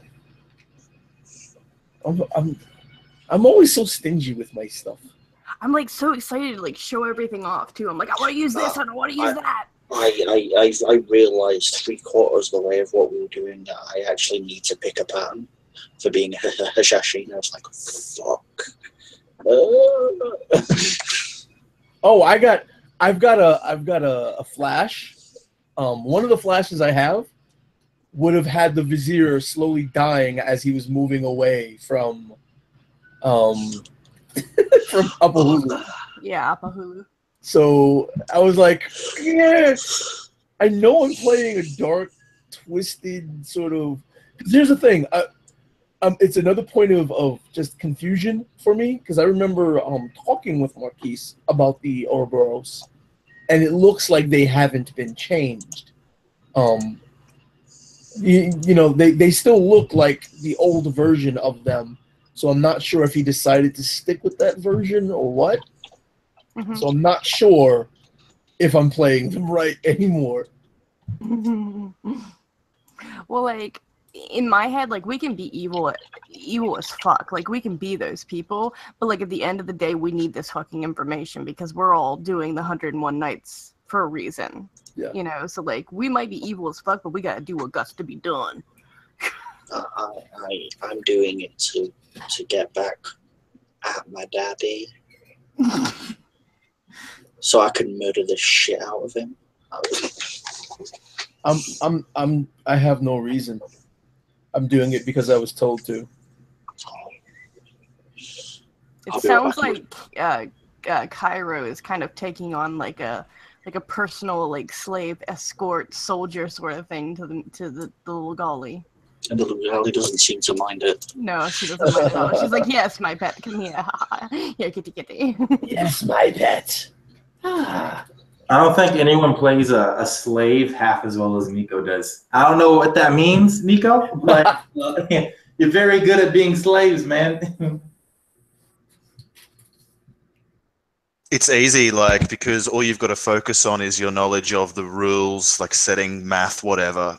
The idea of like making decisions goes out the window, so you don't have to like balance like knowledge of the game, knowledge of the setting, and like how you're gonna like settle the turmoil or conflict of choice, because it's just as simple as for a slave. My master said, "Go here, do this." It's like A to B. So maybe that's why I can play a slave really good, because it's so damn easy. Next time, Nico, You're a resigned slave anyway. Next time I have you in a game, Nico, I'm going to make you play the leader of the party. You're going to be the Lugali or whatever we have going on. And we're going to see what happens. My dream. One day I'll be free from these chains. I'll tell you what, I'll send you my character sheet. You send me yours, and we'll just switch halfway through the game. It'll be hilarious. You get more perspective and feedback from the for the playtesting, I guess, that way. But this is fun, I think. I say like we get to like the final encounter, I have everyone swap character sheets to see what happens. That would be fucking hilarious. That would take some time because I'm all over the place. Yeah, I think Ben will his stuff down too. So one day when we have character sheets, it'll be a lot easier for my debauchery and my shenanigans. But Chad, are you here? Yes, sir. All right. So Nico Nico said he'll be right back. Let's start without him. Ben, are you still here or not? 1, 2. Okay, Ben is gone. So we wait for Ben to come back, and then we will start right back up. And I guess I'll give you guys another few minutes to circle jerk being evil. I'm not evil, I'm chaotic. There's a difference there. Yes, but what chaotic are you? I'm chaotic neutral. Ha! Well, you see, there's a great difference between what good and evil does. It's not the actions, it's the desire behind them. All right, Philosophy 101. And I don't really have a desire to do anything. Yeah. Philosophy 101. You're terrible. I'm just trying to kill time before we play. maybe I should have played a character like that. Hi. Oh my god, you needed to play that in fucking Grit and Guts, man. It would have been hilarious. I love that game. Oh, man. Oh my god, that was so funny. What you doing over there? Shoot! For anybody who doesn't know, Grit and Guts is a laser and feelings hack, and we ran a version, a very chuckly version, on a Point of Inspiration's YouTube page. And if you'd like to watch it, Nelson's in it, and I DM'd it. This voice disgusts me, and I request that it stop. Oh, but of course I'm going to have to now play the entire game using it. Oh man. Oh, wait, what if we talk like this all day? Baby. All right, can we continue now? No, we gotta wait for Ben to get back. Oh, that's right. Benny boy. Well, in the meantime. We're going to be talking like this. God bless somebody, please scream me from this hell on me. You better be nice to me or I'll burn your hair off when you get here. Man, please don't. He's going to want you to, too. He's going to be so hot after using that beeswax. You talking about my wild growth hair oil, or perhaps the legendary Shea Moisture brand shampoo? That's just got way too ethnic for my taste. Yeah. You know when you shower, you can't be letting your hair get wet all the time. So we got the kid shower cap. Then from when I'm sleeping, we got the legendary Silk Glow Shiny Blue Do-Rag. No. Yes. No. Look at it. Oh, man. Look how happy this guy is. He's like, yo, dude, this is the best do-rag in all the world. Yeah, right. This do-rag, this shit started my business. Found my wife. He get his wave on, that's why, you know. Oh, most definitely. This is gonna come out with the sharpest looking waves this side of the Mississippi. Yo, nah, I used to work with a dude. Like, I swear his hair was fake. His waves were so hard. See, I don't like it when the waves get like super hard. It freaks me out. I'm like, what are you doing, dude? Yeah, it looked like his head was striped. Yeah, it's like, stop brushing so hard. Anyway, Ben, are you back yet? Have you returned, my friend? He's fallen asleep and given up on life, so. She is out. All right. So the waiting continues. My poor players. Well, again, in the meantime. How did you guys? I guess we'll take this month to get some feedback. How did you guys enjoy the verbal duel? I think it's really chaotic letting all your players, especially if you have like 5 players or more, like even 4 players or more, it gets really chaotic having to ask every single person what they want to do during the verbal duel. Yeah. I really only did that for the first round. The reason being because no one's really played with these rules before. Ideally, it'd be a more strict initiative order, but I wanted to like give everyone the option to kind of like play with it for the very first time. Yeah. But that would be my biggest like feedback having played it for the first time is like that is way too chaotic right there. You gotta, a lot simpler once everyone knows what you can do and they cannot. Yeah. Mr. Nelson, look at you lounging back. I'm lounging. Oh yeah. So yeah. And by the way, I'm super, super duper mad at you for not letting me use my goddamn connection to. I heard all that, by the way, that whole conversation. I chose not to participate for reasons I will not elaborate on, and I will not participate now. I'm super duper mad at you. I'm running away. No, get your ass back on this goddamn camera. I swear to Bob. I will keep your fidget cube at bay. I am out of here, boys. So we find the Sultana, we murder her, and we parade around wearing her skin flesh as a costume. Well, I didn't expect this game to go full Aztec, but if that's where we're going, so it's now a Mesoamerican setting. Where is Ben? Ben is back. He's right there. See, the power of the Lugali reigns once again. Ben was doing things you don't want to know. He had to poop. I had to poop. There you go. Thank you, Ben. That's what we needed to raise the stream quality. All right. It is what playing the Lugali. She demanded it happen. I have the royal sense. Yep. All right. Nico said he'd be back soon to go without him. So let's go ahead and then continue, shall we? So, led by the Lugali and the directions that Azir gave you guys to find the workshop of the Sultan, not of the Sultan, excuse me, of the sage. You find a carpet. The carpets is large enough to carry all of you. And you look directly up and you see there's a window at the top wall, or really more of an opening, block size, cubed, of course. It's pretty clear that you meant to ride this flying carpet through there to get to where the sage's workshop is. Do you all get on the carpet? Actually, before we do that, I have a question. So I have my little doodly dad thing, right? My little familiar guy, right? Yes, you have your now in our notes it says that they can take on the traits of the the dragon thing, the sprite, and the something else. Yeah, so since we don't have the actual beast area for Subari done yet, we're just going to say that since you're strange forces, your strange beast uses pseudo-dragon stats. So can I use the flying part? Yes, you can. Okay, can I send my little familiar dude up to check it out? So what does your dissident servant look like? What does this strange thing that you've made a contract that's serving you look like? You don't know because he hasn't been willed to be seen. So imagine then the camera just actually goes to like your liquid gold eyes and it kind of turns. And as it does so, it becomes like a POV camera. It just begins to move. And the camera looks down and we actually see the Lugali's body now, which is strange because we just in her POV. And then it looks up and nothing notices it as it begins to move through the air, going towards this passage is opening.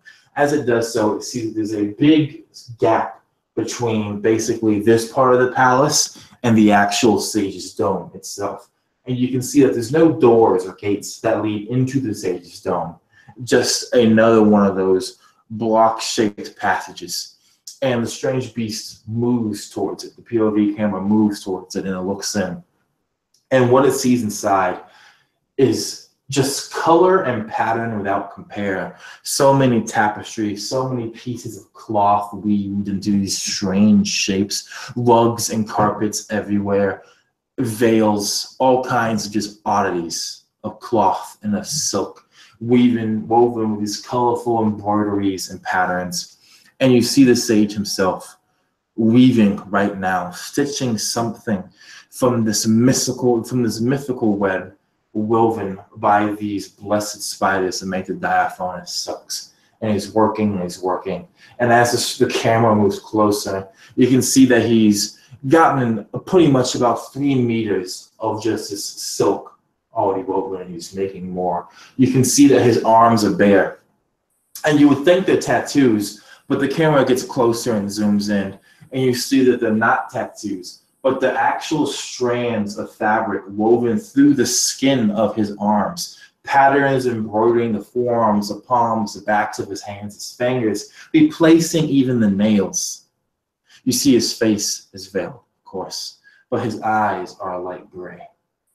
The camera moves away, and it looks back to that opening, and it goes back to the main palace, and it goes back, and it looks at you, Apahulu, and you blink once and you're looking through your own eyes again. And that's what you see. Except that it doesn't, because I will him to show himself once he's up there and run back to me. What does it look like? When it's kind of the shimmering, almost prismatic, rainbow effect. It kind of like breaks like glass and crumbles off of its form. And it's this... you would call it a falcon, but it's made of like prisms and gold filigree covering its wings, and it makes this tinkling of glass hitting stone kind of sound. And basically I'm trying to like will it to get the sage's attention and then lower him down. Well, the sage is inside of this massive dome, right? So he had to get on a carpet, fly up, and then fly back across. So the sage does look up though, and he sees his bird. And he freezes what he's doing immediately. He knows a magical creature when he sees one. And you see his hands beginning to move towards something else on his table that you can't quite see. I don't do anything. Don't do anything? No, my little falcon prism dude will just kind of like hover there and watch him. He pulls out a strip of cloth and he balls it up. And he holds the strip of cloth out for the strange beast to take. I'm gonna see what everybody else is doing first. All right, so what are the rest of you doing as she's... Because basically what you guys see, the Lugali is just standing there staring in the blank space, and you have the magic carpet before you. So you guys don't see anything on the inside of this other building that the strange beast is looking at. Well, my character's basically looked at everybody else, looked at what Lugali is doing. He's looking at the carpet, looks up, knows what needs to be done, doesn't like the idea of being so exposed on a magic carpet in this whole, hey, look at me, I'm coming up to see you. But he's still getting onto the carpet while all this happens. Because if anybody can figure out a way to be stealthy on a carpet, it's Tyson. And he's going to figure that out. I guess I step on a carpet. So are you no longer looking through the eyes of your strange beast? Nah, but I'm gonna leave him up there. All right. So we turn the camera back then to where you guys are at, and you step on the carpet. And Sarish and the Nithin, what are you guys doing? Yeah, I think Sarish. How big is this? Is it like a massive carpet? Or? Yeah, it's massive. It's big enough to carry 3 more times the amount of you guys being on there. So I think Sarish gets on the carpet and he kind of sprawls out and just like relaxes. You know, laying down on the carpet.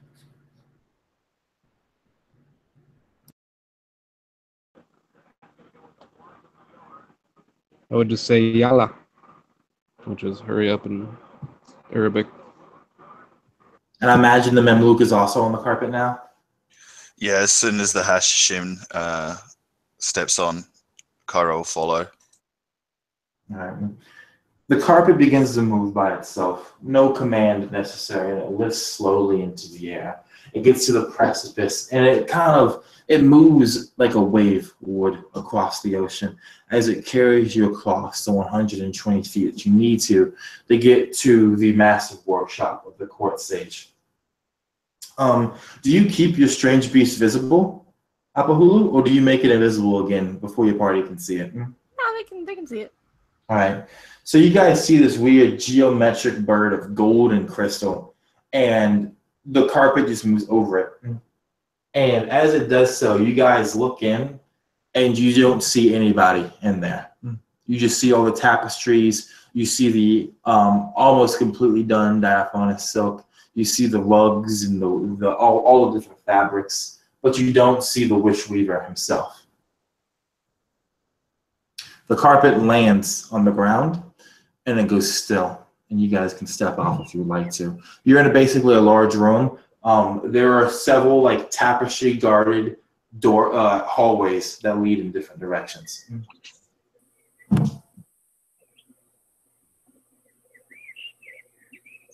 When I step off, I would like kneel down and put my hand on the rug and like rub my fingers across the fabric just to feel it.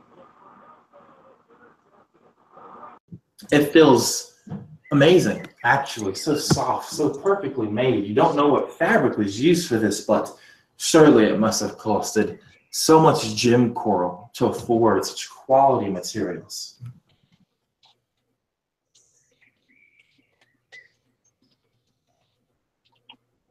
Yeah, I think when Sarish sort of lazily rolls himself off the carpet, you know, he too starts examining the tapestries, smelling them and looking around.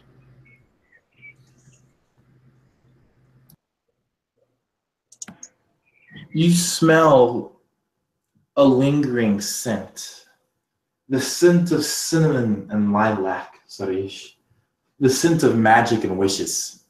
That's what this is. You know that now. You can feel it in your nostrils, on your tongue, being an Ouroboros. And you know that whatever mysticism has been woven into these fabrics is not only still active, you know that it will trigger at any moment now.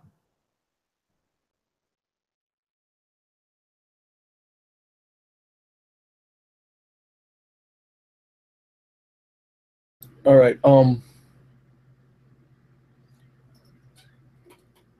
Because I don't know how this will work. but I actually have the curse of patterns. Can I prevent or make that magic less effective? You think back on your abilities. You think about how when you reincarnated into your current form that you lost much of what you once were. You know that you can take a pattern, you can stop it from activating. You don't think you can take 100 patterns and stop them from activating. And as you look around, you can tell by all the tapestries and everything, the rugs everywhere, that there's 100 patterns here or more. And that by the time you stopped one, another 10 would activate. I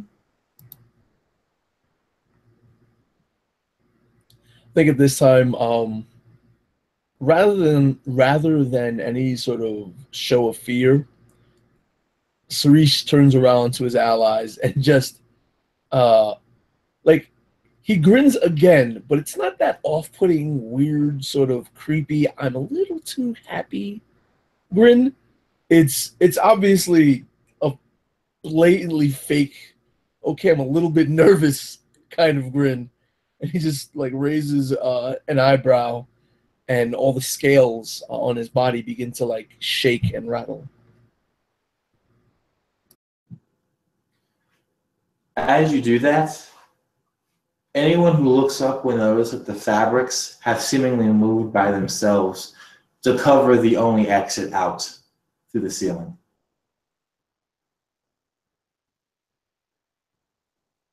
I want to know what the Nithin, being a race of hunters, and what Cairo, being a man trained for these kinds of ambushes, what are you two thinking as you begin to realize that you've walked into a very dangerous and very magical trap?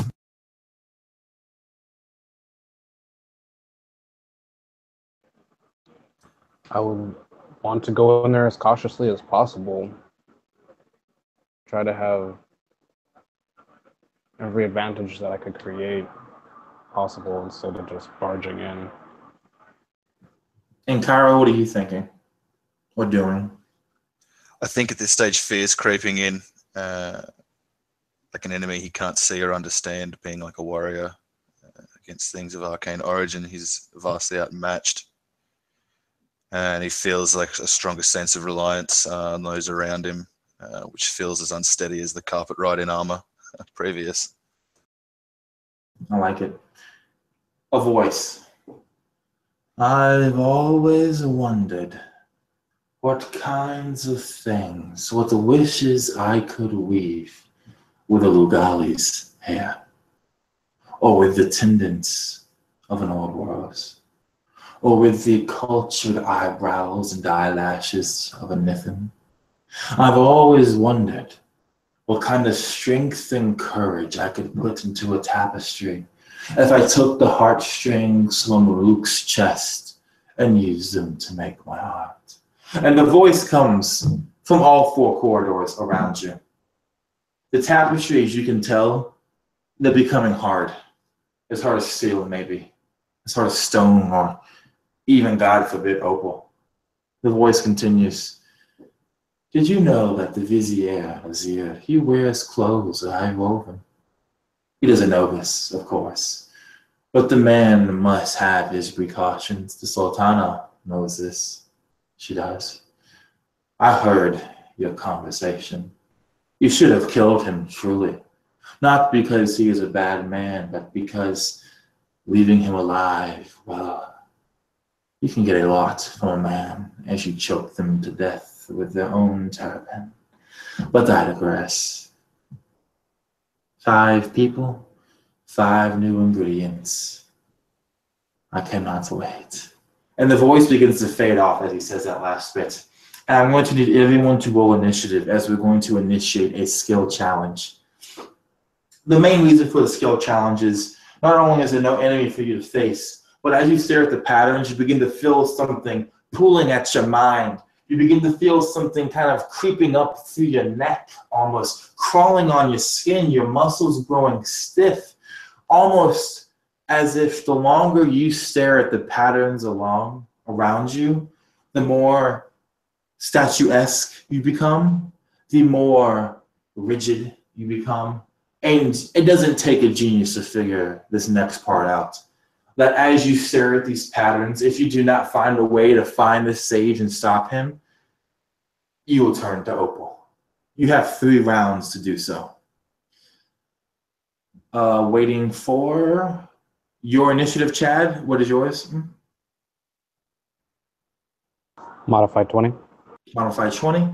And what is your initiative, Ben?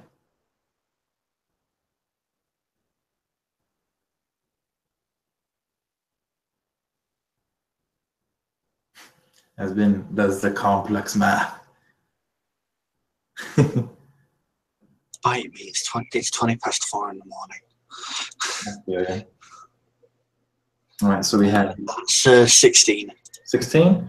All right, so we're going to say that Sarish goes first. So Sarish, you already knew this magic was coming. You can feel it pulling at you. Tell me, Sarish, what skill or what talent or what feature do you want to use to try and get through these tapestries to find this sage? Okay, it's going to be weird because it's not the way it's worded.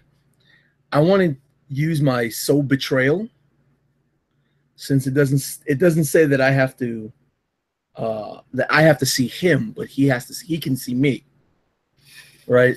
So what Sarish does is while he's looking back, he kind of like lets out a nervous and the scales are sort of, shaking and rattling and making almost like the sound of a rattlesnake's rattle, and they begin to peel away and crawl off of him, and you notice that he's a little bit more human looking without his scales, as they reveal some scarification, like tattoos but carved into his flesh rather than with ink, and he's presenting his idol to sow betrayal. So as an action, you present your idol before a creature that can see you within 30 feet, forcing it to make a charisma saving throw.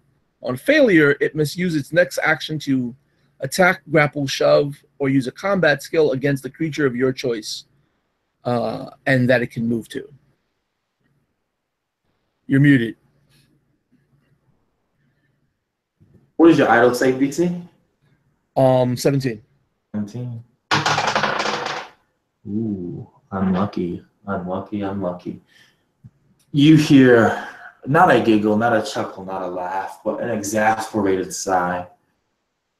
Idolatry is mysticism for the pedantic and the foolish. Put your scales back on, Ouroboros. You will not be cursing me. And as we end your action, we move down now to the Nithin. So tell me, short creature, what skill or what feature do you want to use to try and find the sage? Oh, man. Without access to the document at this moment, I do have, from a racial capability, I can't see him though, right? I gotta just try to find him. Yeah, you're gonna have to try and somehow either get through the tapestries or, I don't know, teleport to his location, which isn't really possible. So I'm going to try, I believe, what's it called? Vicious Strike, maybe? Or I can attack and move. I was hoping to maybe run and cut at the tapestries as I'm going and try to clear a path for the people who might want to try to go that way. as you try and cut to the tapestries, assuming your weapon is mundane, correct? Unfortunately. You see sparks fly through as if you're striking a wall made of steel or a shield wall, or even just clashing weapons with someone else. And you pull your hand back and you see that your scimitar, or your broken greatsword, I believe it was, is actually kind of notched along the edge. And that you know that brute force will not be the answer to get through these tapestries. Can I try and be acrobatic? Well, that would be your Or action for your turn, so you have to try again on your next turn. So With that Okay. being said, okay, move down to Cairo. So Cairo, you see now that force doesn't help. You see that the mysticism of the Ouroboros doesn't help.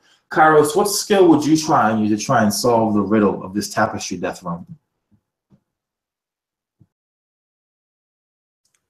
He's going to grab his spear as if to throw it like a javelin, and then hopefully everyone will see that he like turns to Opal, or it appears as if he does. He's going to try and deceive, as if the spell's already worked and he's just frozen at Opal, useless already. What he really wants to do is be in like a javelin thrower's pose, and if his quarry were to come about before the actual like opalification would come to effect, he'd throw a spear at it. So I'm going to roll my deception, which is a -1, but I'm going to use the inspiration you gave me at the start to roll with advantage. The DC you're looking for, by the way, will be an 18 for the skill challenge. I fail miserably. The wise foe can see through my crude warrior's ruse. Perfect. I love it. So imagine, Hatham, you see the man Luke, like he picks up his spear, and he's just going to throw you freezes, and you can guess what he's doing, but you can see that he's still very clearly breathing. You can tell that the slight shaking of the spear that's inherent even to the steadiest of hands, that he's not actually frozen. Hashishi, Hatham, what do you want to do? There's a deep breath. I'm going to roll acrobatics, as this entire time Hatham looks like he's just been sat on the carpet when everybody else started getting tense and everybody else was staring and looking. He closed his eyes after just a glance. Opens again, close. Stands up. And I'm going to make my roll. So before I tell you exactly how this end turns out. Okay. Roll it. Oh. So natural 20. Making 29. Yeah, you definitely succeed. You're looking for an 18. So you got 11 above it. Because this is something Hatham's good at. He takes off running, and seeing me solidify, he jumps up, hits one of the corners of the tapestries, up, up, up. And he was literally using these opal tapestries that are slowly turning into steel as like literal lifting blocks to put him above where they're hanging. At which point now his next action is essentially grab where the first tapestry is hitched and let gravity do the work for him. Perfect. I love it. So you make it up there. You grab the tapestry. You begin to pull. As you do so, you see it coming off. It's like pulling a shield from a wall, right? It's actual, it's physical, it's solid, it's not flowing.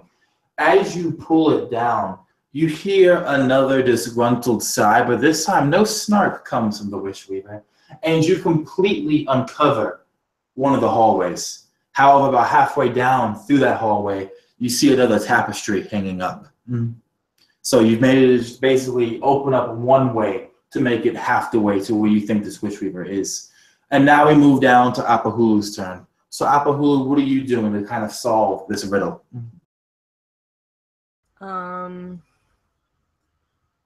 I have no clue. This is not my specialty. I've had all this time to think and I can't come up with a single way to help this.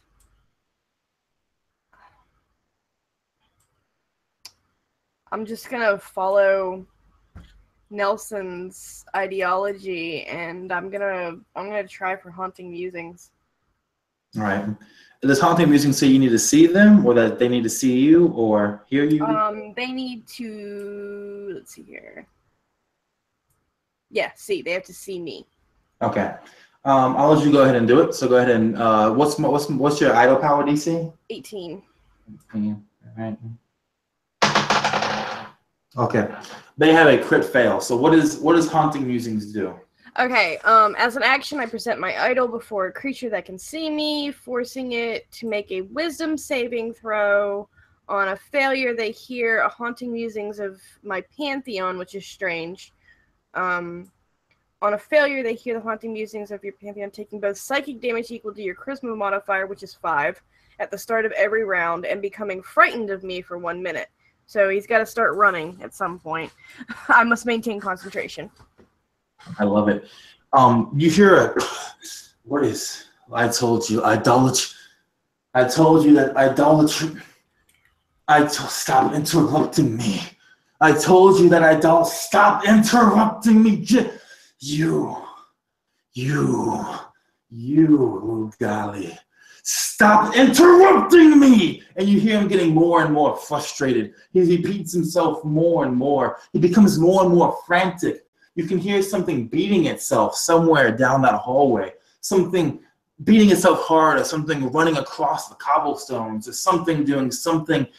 And then you hear a scream. And the scream is punctuated by, choke her life out! Stop her! And as he squeezes those words out, tapestries begin to flow like water breaking over the beach.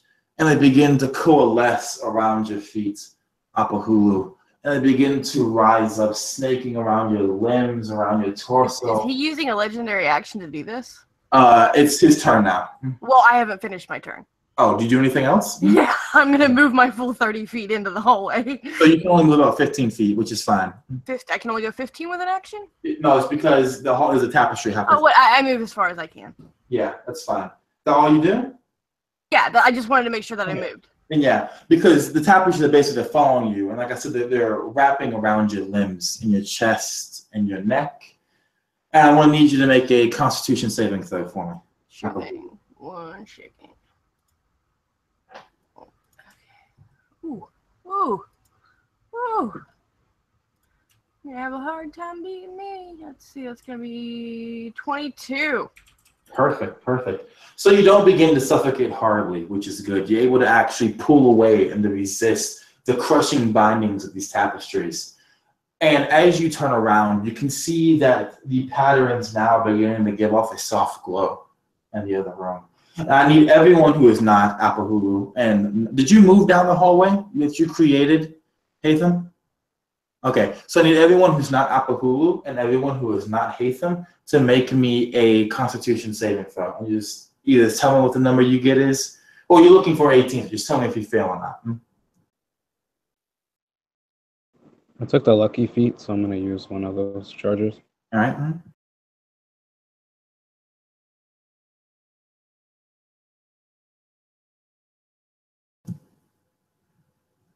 I rolled the same thing. 9. 9, okay. Cairo, you feel your organs, they hurt.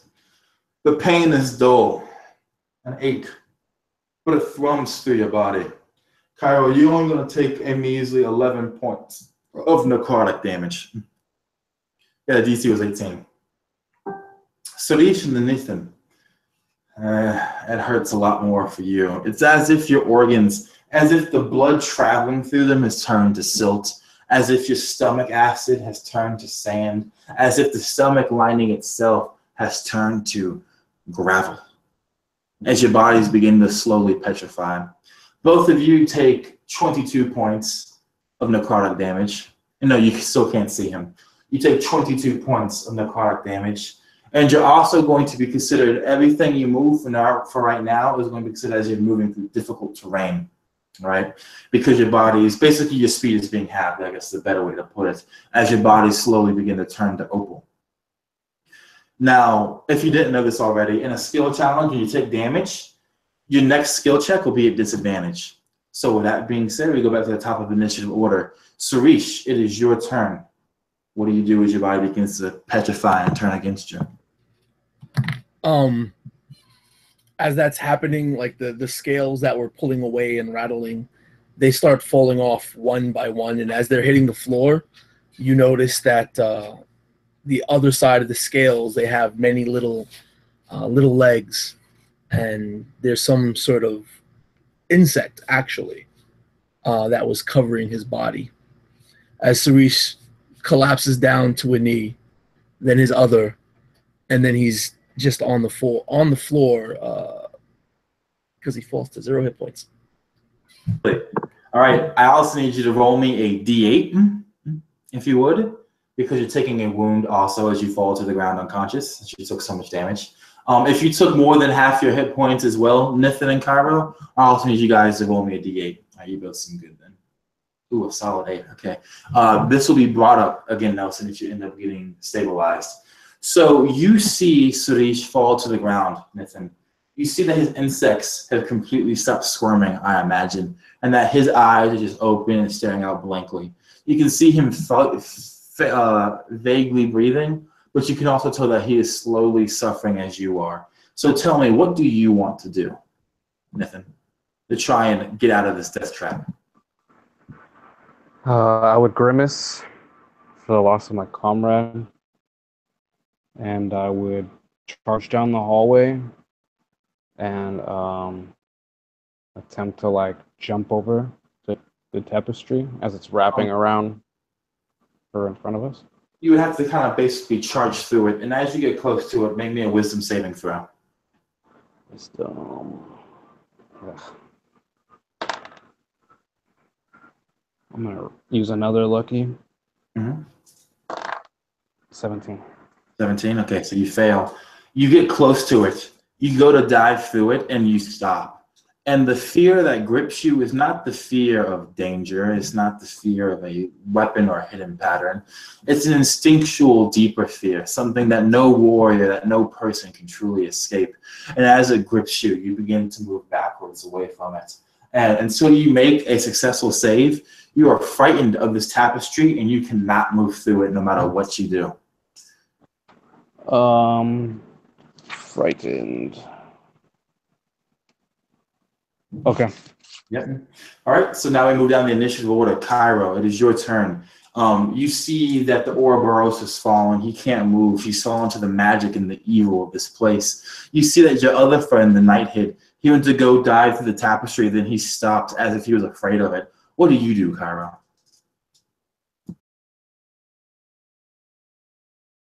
Yeah, realizing that my ruse has failed, change my stance.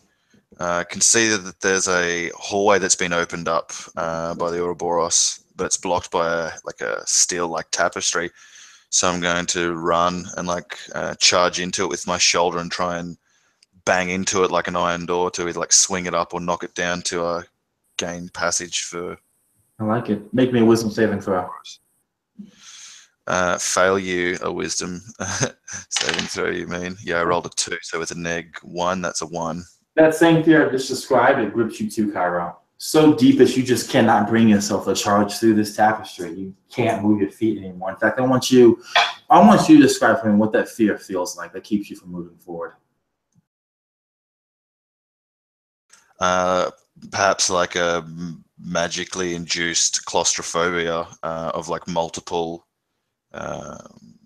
unseeable magic traps clicking off around me, feeling like a little mouse in a maze without an exit.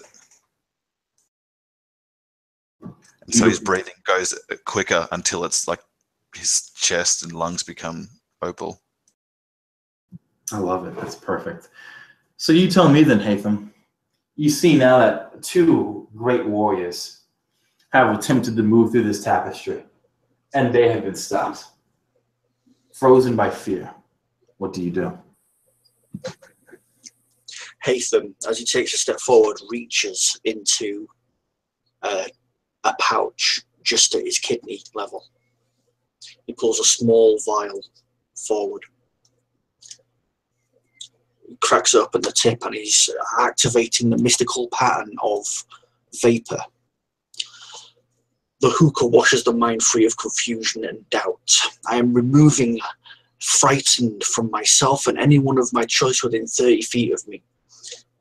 You're back. As I literally take the step forward, smash the vial in front of my hand, and this smoke just pours out, and I walk through the fear as if it isn't there, because it never has a chance to affect me in the first place. So you brush aside the tapestry, all the while breathing in this smoke. I love it. And you see the Wishweaver, the court sage. his embroidered arms working at making the tapestries activate. And he stops and he looks at you with his gray eyes and he takes a step back and he shakes his hand and says, no, this should not be possible. What are you doing here? How did you get no? No. He begins looking around frantically for something to help him. Lugali, Apahulu, the tapestry has been broken. The skill challenge has been succeeded. You can stride through. And what do you do? My little prismatic falcon lands on my shoulder.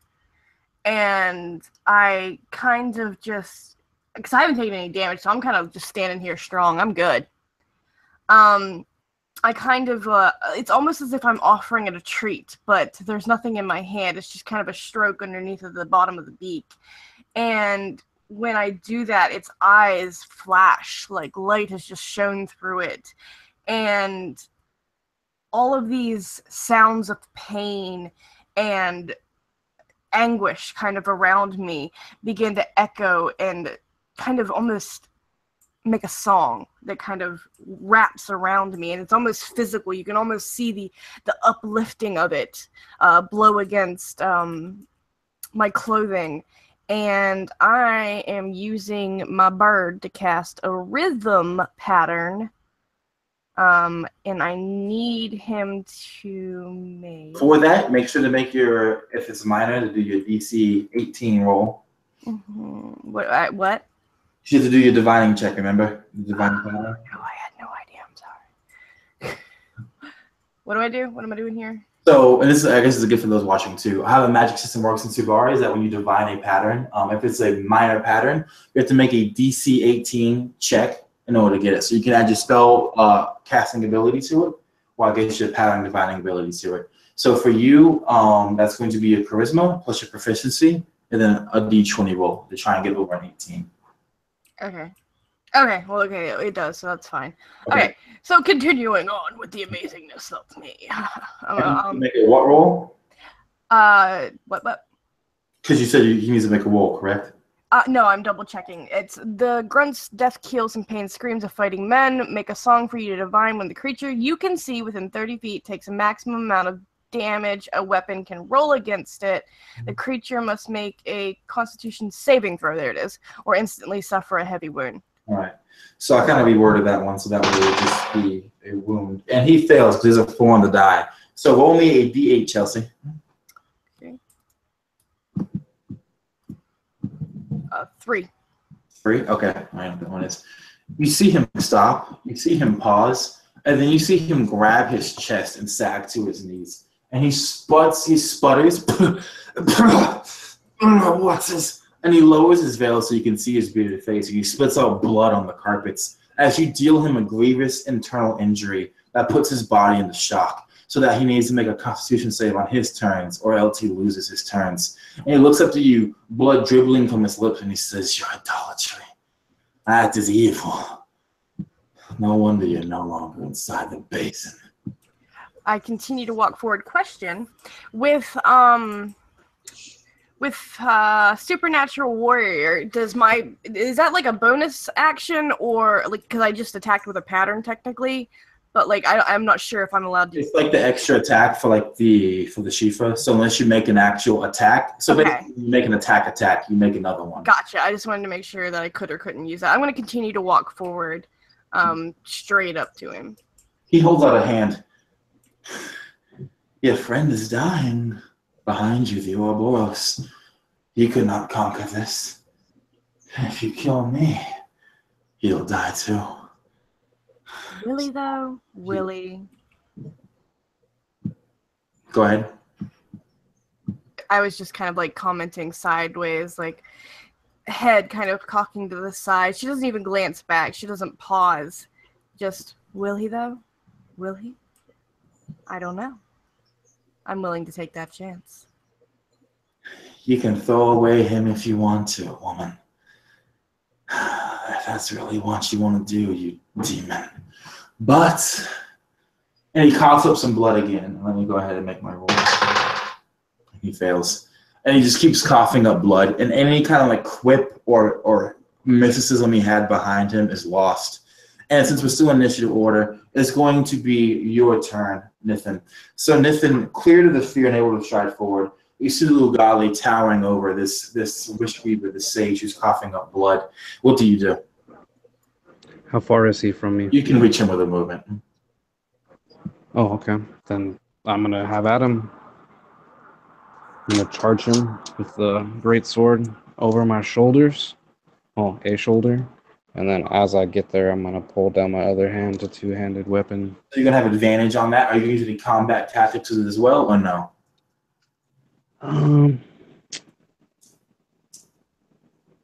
Let's charge him. All right. Can you remind me of exactly what I add to that?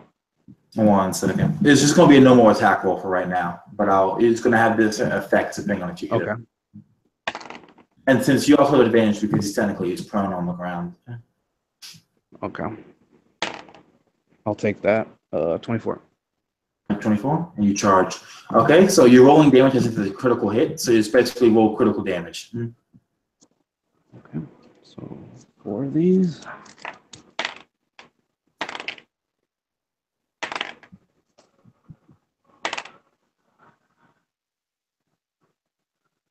$15 damage.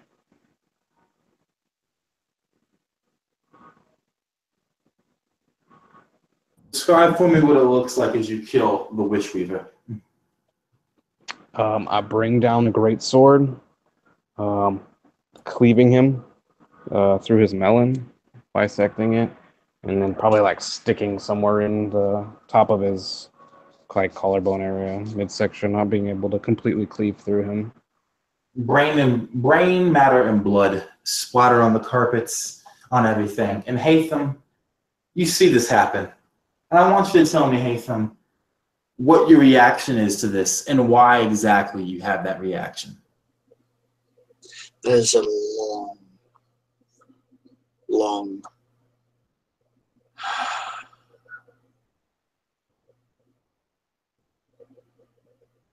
a shake of the head, a look at the Lugali who stands in front of him, a look of the hunter who stands in front of him. And now you have doomed all those people.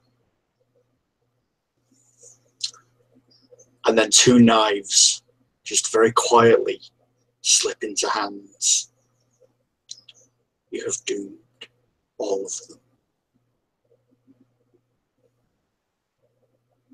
He doesn't do anything else. He just says that very quietly. And then I imagine at this point, all of you know the fact that Azir said that the Wish Weaver would need to be alive as a bargaining chip, since he was the one who could really, under the Sultana's orders, break the petrification of the harem. So I'm going to throw the scene to you guys. And Cairo, Sharish, you can't because you're still knocked the fuck out. So Sharish, keep making your death saving throws. But Cairo, Apahulu, the Nithin, and Hatham, what do you guys do now? What do you discuss? Because you've just thrown away hundreds of lives with this moment.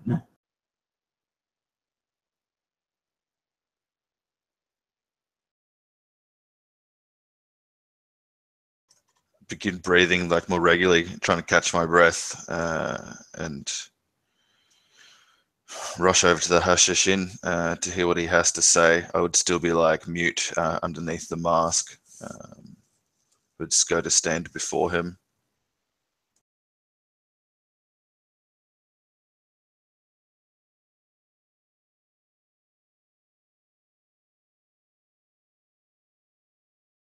I think even though the fear was like left from me, there'd still be like residual, like unsettling, and I'll be wary of another trap, even as the vizier seemed to be conquered.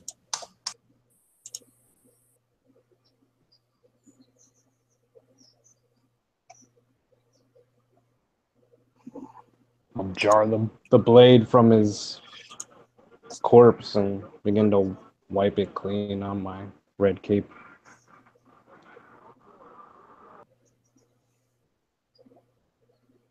I'm standing there kind of wordless. I haven't moved since I saw that great sword kind of fly past me. I'm just standing there wordless, just unmoving.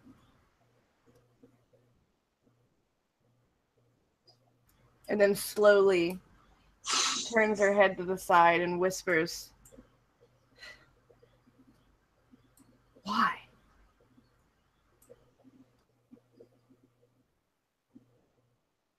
I mean, I'm all for a good kill, but this one we needed.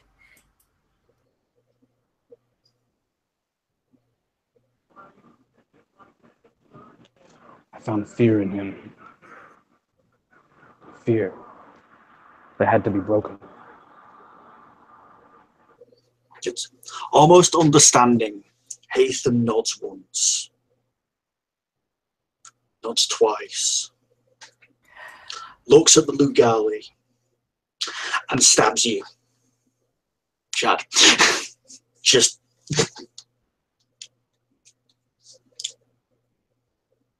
right there.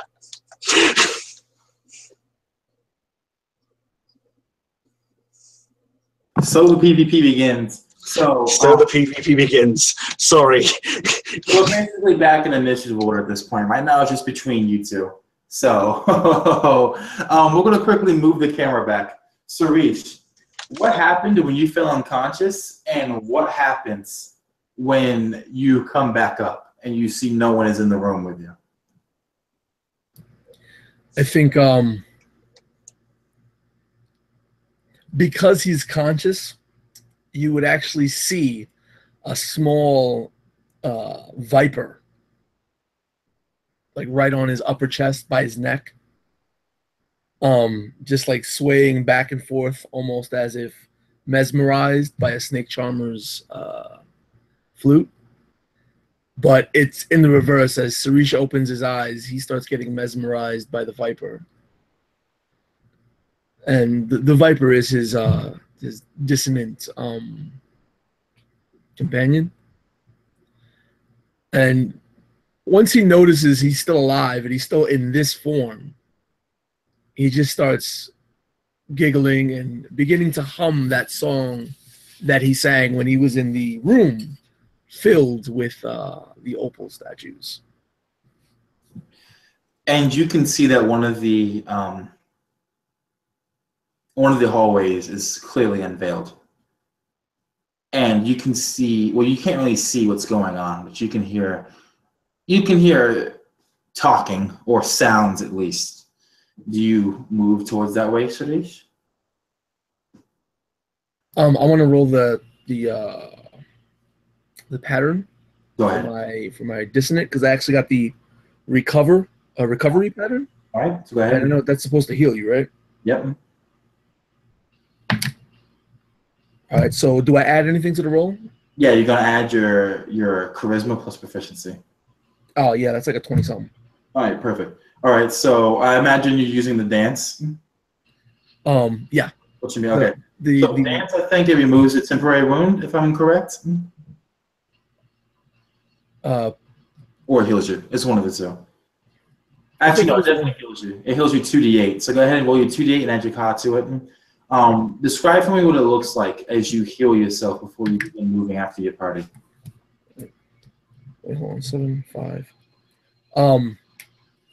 So it's like the viper is dancing on his chest, and he starts swaying with the viper, and he almost starts getting up unnaturally.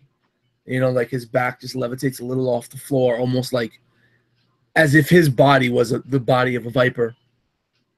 And then all the insects that mimicked their way as being his scales, they start flipping up and then dancing and making a line of a snake on the floor as they crawl onto his feet, up his robe, and then back on his body, pretending to be scales again. And he's now dancing, staring at the viper eye to eye, before slowly turning around to see what is actually happening.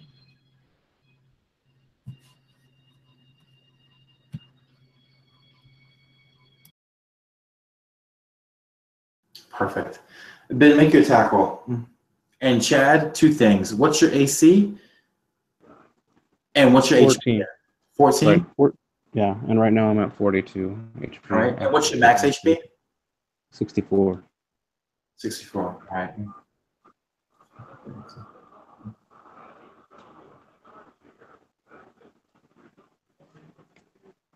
And your character is standing right beside the Lugali, correct? I believe so. All right. So that means this will be a sneak attack damage, Ben. So you're gonna add 3d6 to your damage.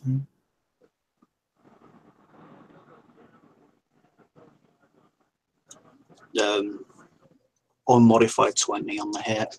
All right, so you hit. Go ahead and roll your damage. And as this happens, Cairo, you see the Hashishi spring forward and begin stabbing the Nithin to death. Cairo, what do you do?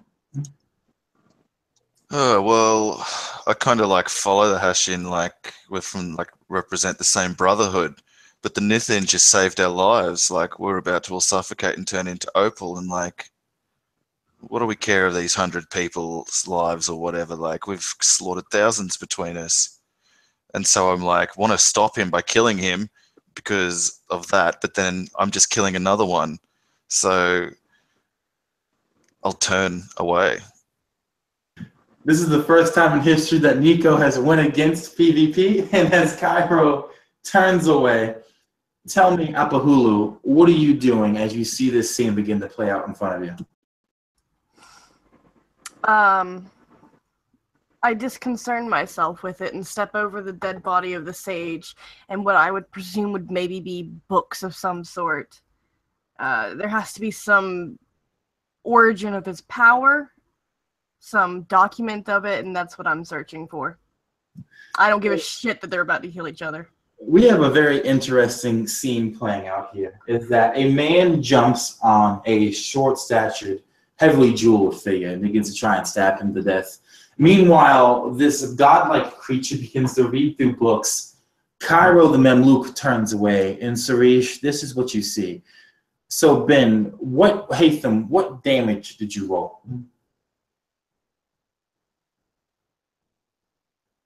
In the end, about 20. 20. Okay, so it's going to drop you from 42 to 22, and you need to roll me a d8.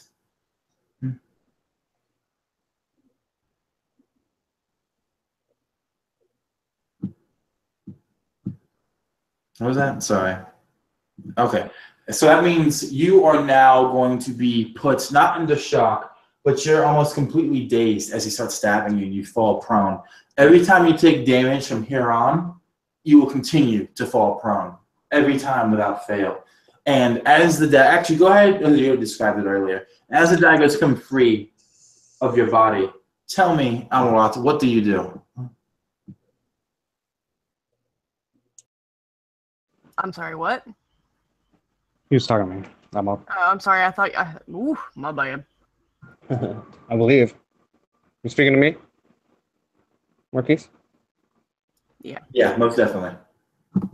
I would like take some step backs, kind of winded, from being stabbed in the back, and I guess the great sword I took it out and I cleaned it, so I would just try to. I believe I can quick strike. Is that after a miss? No. I should have wrote these on flashcards. What are you trying to do? Like, what's your combat tactic? Quick strike, I believe. Oh, well, that's when you roll a 1 on your damage, you can make an additional attack as a reaction. Okay, I'll remember that. I did that on him, but that's fine. Yeah, I'll just try to attack him then. All right, so you have some attacks, so go ahead and roll those. I'm gonna use my last luck on that one. All right, and what's your AC, Ben? Anthem.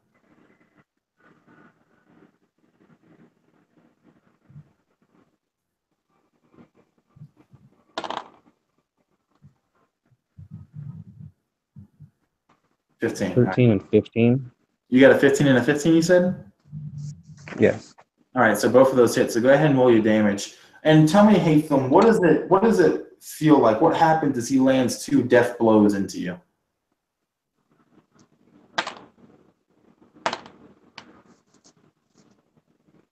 I rolled a 1 on my damage. All right, so you can take another attack on him. As Haytham brutalized. As this sudden PvP pops up. I did another one. Does that matter? No, you cannot. I did it once per turn. Okay. And another one. 9 total damage for the 2 attacks. Mm-hmm. And then 14 to hit. So that last one misses. All right, Haytham, go ahead. Okay. So the first blow kind of catches him, and he takes a step back anyway as it kind of cuts clean. He nods to himself and all. You know, given the fact he just shanked the guy, that's pretty impressive. It kind of hisses out. We were supposed to take him alive. Life for a life. The wound you carry now is a reminder forever to never let your fear be the best of you. It happens again, I will kill you.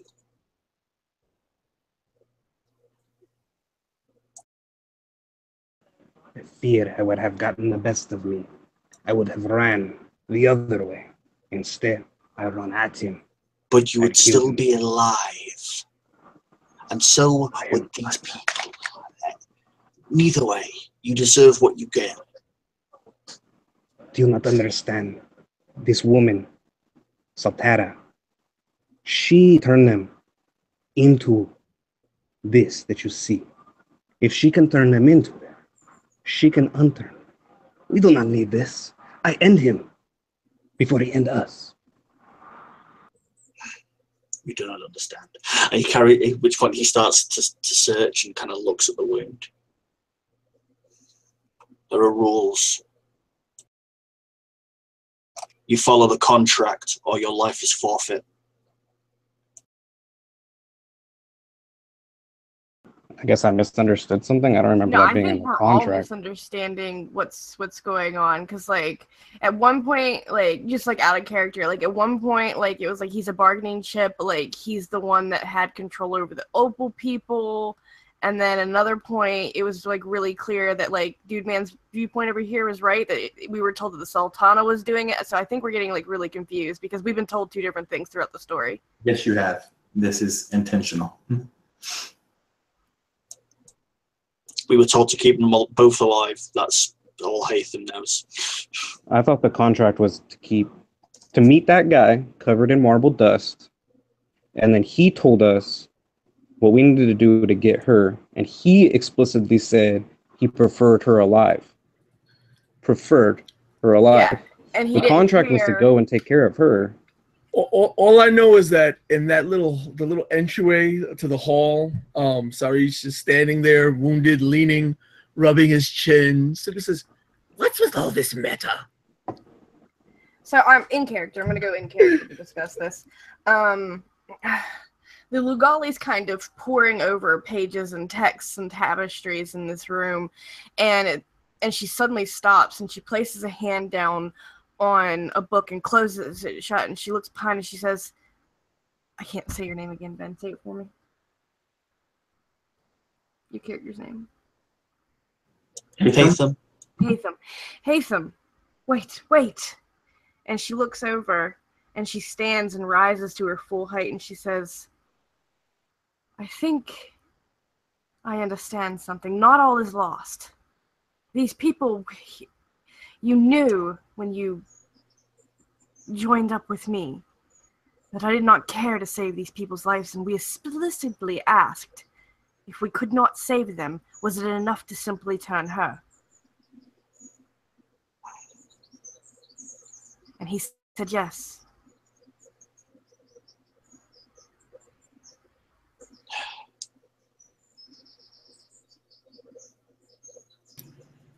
That he did. I thought the job was to stop the Sultana. Well, he wanted to save these people, but that was secondary. What's done is done. Nothing more can be said or fought about or anything. We can sit here and... What? Go ahead. We can I sit didn't mean to here. interrupt you. We can sit here and pore over these pages and try to figure out how we did it after. But I think we should simply move on to the Sultana. Very well. I'm more concerned with adding statues to the gallery at this time. Saving people, that's how we save them for now, is so they don't turn into statues. Well, once we are, we'll see what we can do. But in the meantime, we must go. I'm going to... I've been trying to, like, hint that I've been looking for something in this room for, like, the past 3 rounds. Make an Arcana check. Okay. So yeah, I knew you were doing that. I was just waiting for you to. Okay. Let me see here. Let me make my roll.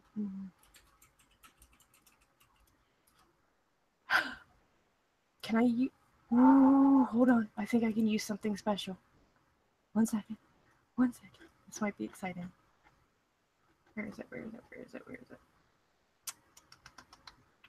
Sorry. 2 seconds. I just gotta find this one thing. Strange luck. Okay, can I use strange luck on a 1 for this? Yep, you can turn a 1 to a 20 actually, so it becomes a critical success. So that's I just rolled a 1 and I want to use strange luck. Perfect, I like it. You find a book. The book has nothing to do with whatever you're looking for. It's a book on random spices that people use to add to their teas and how they can inspire you. Yet, as you look at the book, something weird happens, and it just seems to fall by itself out of the way and uncover another book, which is already open. And you look towards the pages, and you quickly scan what they're saying, and you realize something very special, very important to the matters at hand.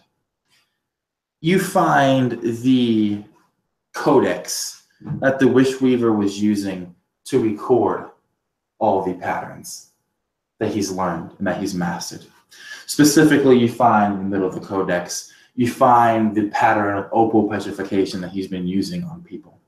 A pattern that's performed once by dance and again through mathematics. You know that this Wishweaver, being a sage, likely was the mathematics portion. But you also know what the eunuch said, and that you live in the city of Mbala, of course. You know that the Sultana is a master dancer and also a woman who has learned how to divine patterns through dance. You continue reading, and you realize that 2 things are true. 1, that through the object of dance, a person can control the opal statues. 2, that by making the person dance in certain ways, you can actually bring life to the statue, sentience again. They won't be flesh and blood, of course. Nothing can do that without the mathematics components. However, if you can make the Sultana do as you want, to dance a certain way, you can at least return the minds and the will and the control of the people who've been controlled back to the Opal Menagerie. Okay, here's a big question, and this is a part of pattern magic that I have not learned yet. How do we switch out spells? The only way you could make this effect work in order to return this back to, in order to get, basically to get these opal statues to be people kind of again, would be to make the Sultana herself specifically do so. Okay, intimidation it is. I am going to willingly share this with my compatriots, and I'm going to kind of just like, I'm not gonna roleplay this, but pep talk time, guys. Pull it together. We can do this. We're a team. Evil wins. Let's go.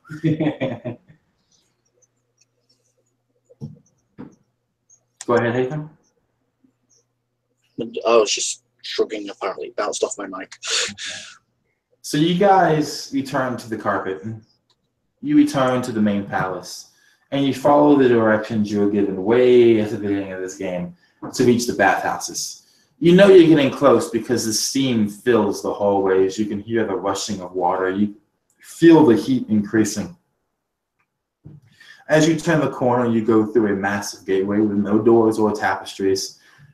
You see these great pools of steaming, almost bubbling water here and there, located in different places. You see massive statues with swords dipped into the water and urns in their hands, and from the urns seems to spill an endless supply of water into each of the bathhouses. Through the mist and the steam, about 60 foot away, lounging with her back facing towards you, is a woman with olive skin and dark hair. Lounging, of course, inside one of the many pools in this here bath sector. What do you guys do?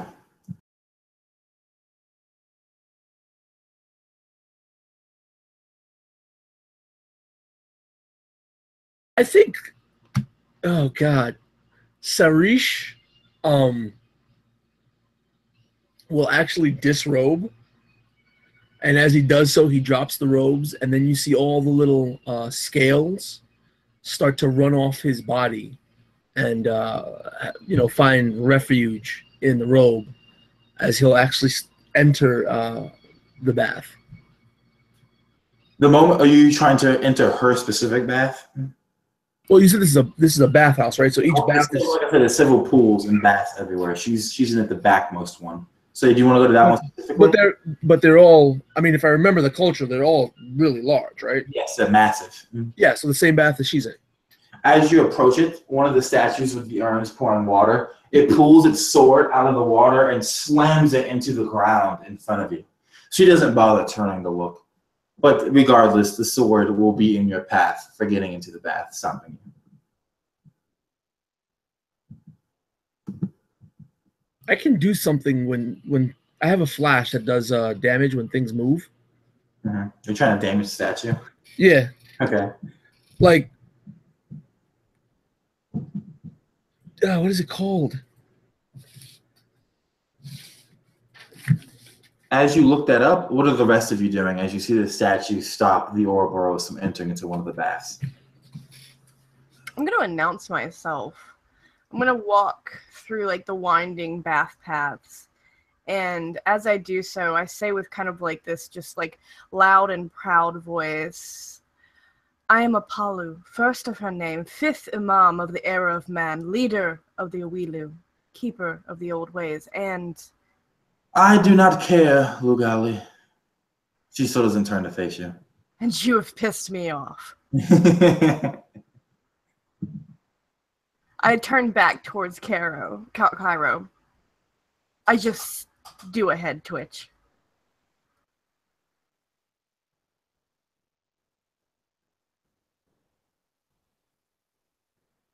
You there, Cairo? Yeah, what's a head? Like, what do you mean a head twitch? She just pissed me off. So I think she wants you to kill her, basically. Yeah, I want you to kill the shit out of her.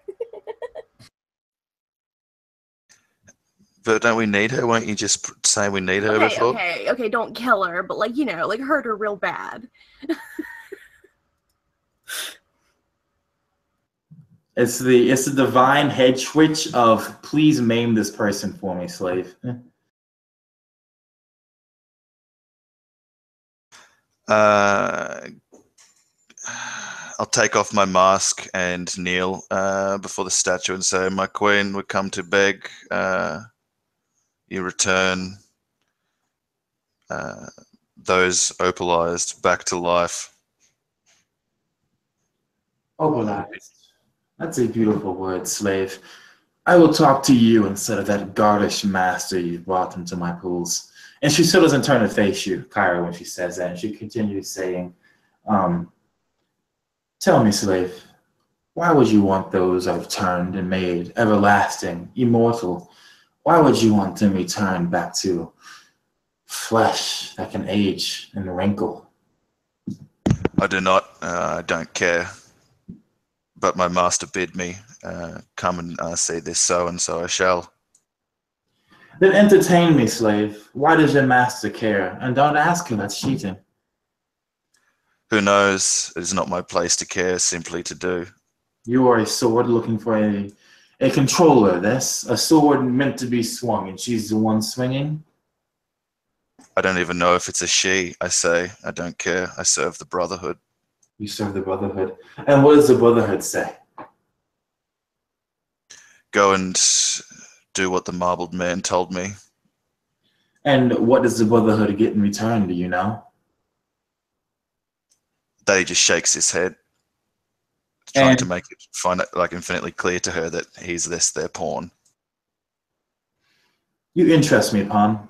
You interest me more than the Ugali and whatever else is behind me. I'll tell you what. Put down your spear, go back to your Brotherhood, and tell them that I return these people back to flesh, and just leave this place and let your companions suffer whatever fate I deem they should suffer.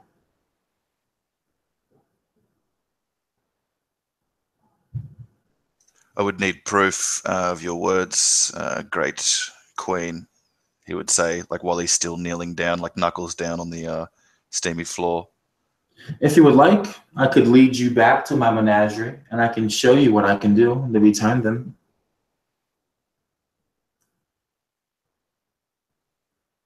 I would be obliged. What are the rest of you doing as this transaction happens? I'm cleansing myself in another pool, but with all my clothes and everything on. Just all that filth we climbed through and the blood that's seeped out of me.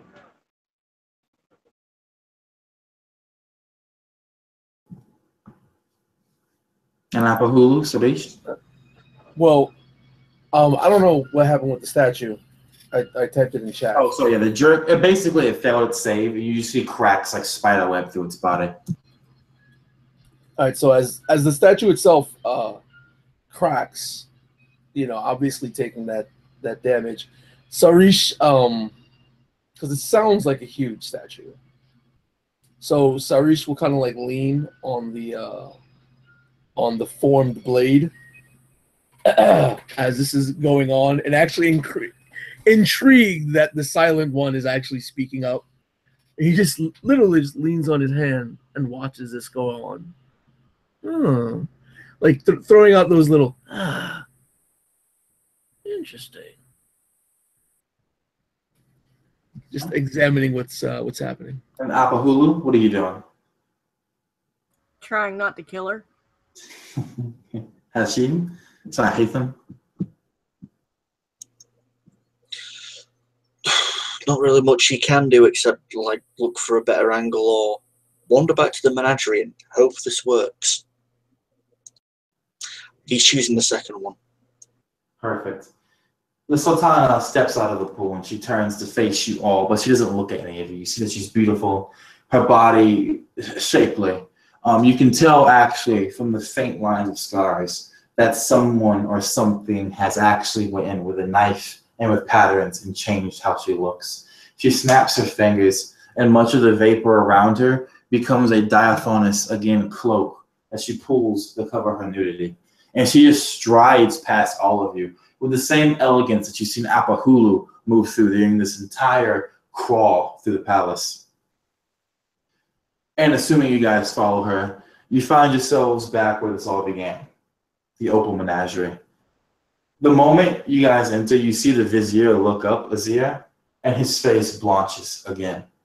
And he is confused, but he doesn't open his mouth to say anything. She doesn't look at him. She leads you guys into the middle of the menagerie, and she turns to you all and she says, "Now, if you don't mind, please stay there, and I will show you why I'm good for my word." Does anyone do anything as she walks away? Yeah, I'm getting ready to shank the bitch because I think she's going to try and turn us all to Opal. All right. What are you doing, Sarish, and the rest of you, if you guys do anything? Are you actually going to attack her, by the way, Hatham, or are you just going to ready an attack? I am readying it, Okay. just in case.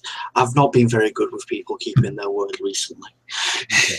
Yeah, I think I'm gonna ready. That's it. Ready an attack. Oh, just basic old whip attack. Yep, I'm gonna do the same. I'm gonna attempt to hide amongst the statues and try to get closer to where she entered or left or whatever, and I'm gonna wait. Try to just press closer and hide. And Cairo? I'm standing there with like my helm in the crook of my left arm and my spear kind of outstretched from my heel. Like the butt of it's at my heel and the point is kind of away from me, waiting expectantly. I love it. As she moves through the statues, she begins to dance because, as you guys know, she needs to dance to awaken the statues and to return them to a semblance of what they were. So she begins to dance as she does so, the silks trailing her, the movements well-trained, mystical, enticing, hypnotizing. And with every step she takes, you guys feel the statues around you almost quivering.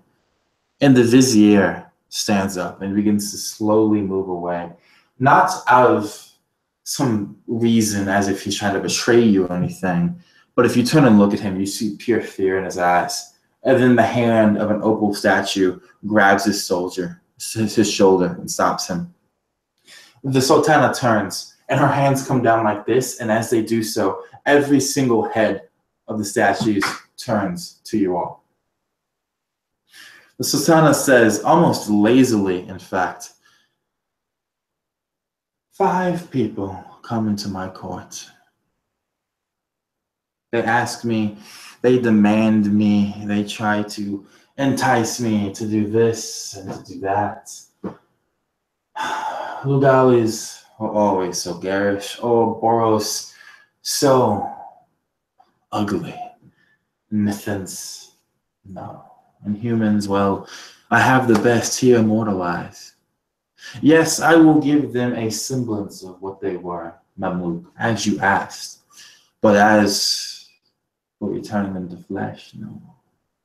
And a statue steps forward, and another statue, and another statue. I remember there's hundreds inside of here. And she's moving further and further away from you guys. The statues are almost like a barrier between her and you all. And she says, I see no reason to let you live. I see no reason not to have my beautiful statues dye themselves red a little bit.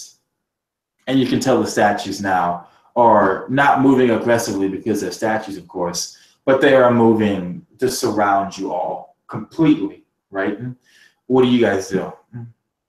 Yeah, you've prepared actions, so if you want to try and do those to get to her, you can, so. 2 things. One, I want to use that body jerk flash as she's moving away. All right. Which is the DC 17 dex. 20, so she passes it. Okay. And I want to use, because he's not covered by his scales right now, what was it called? Soul Betrayal? Now, is that an action to use it? Yeah. Because the flash is also an action, so. Well, that one is a reaction. Oh, is it a okay, you're right, it's a reaction. You're correct, you're right. Okay, so. That one is a reaction, so that's a reaction to her moving back. But the prepared action is to sow betrayal with the vizier. Oh, with the vizier, interesting. Yes. Okay. So what are you trying to make him do then? Because he's going to fail. Attack the Sultana. Okay. So what does it look like as you twist his mind to bend to your will? I think it's more something he sees rather than anyone else. Because with his body, with Sarisha's body exposed, you can see the sort of the scarification, the patterning, the different waves, and very fluid motions, serpentine sort of lines, but no images of serpents. But the vizier sees those lines start to move and flow through his body, up through his throat and like out through his like eyes and his mouth and his ears and his nose, several different serpents, and they begin to move. And in the same way as the viper had Sarish mesmerized and moving the way the viper wanted, the images that the vizier sees has the vizier move in the way that they want. And they want to attack the hell out of the Sultana. You're muted. You're muted. So with his hands bound, he begins to almost scream and swing wildly at the statues. And begins to basically try and jump and move towards the Sultana. He'll make it to her on her next turn, in theory.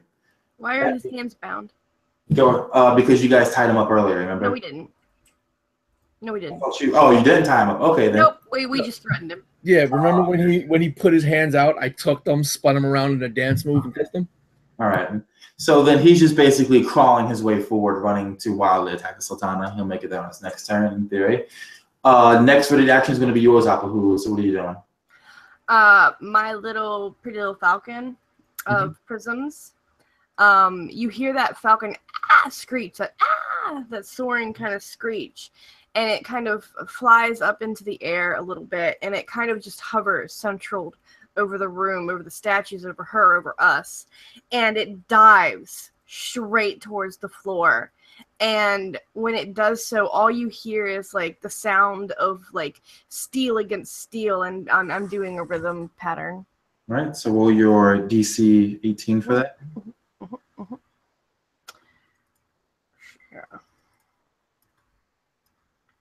Okay.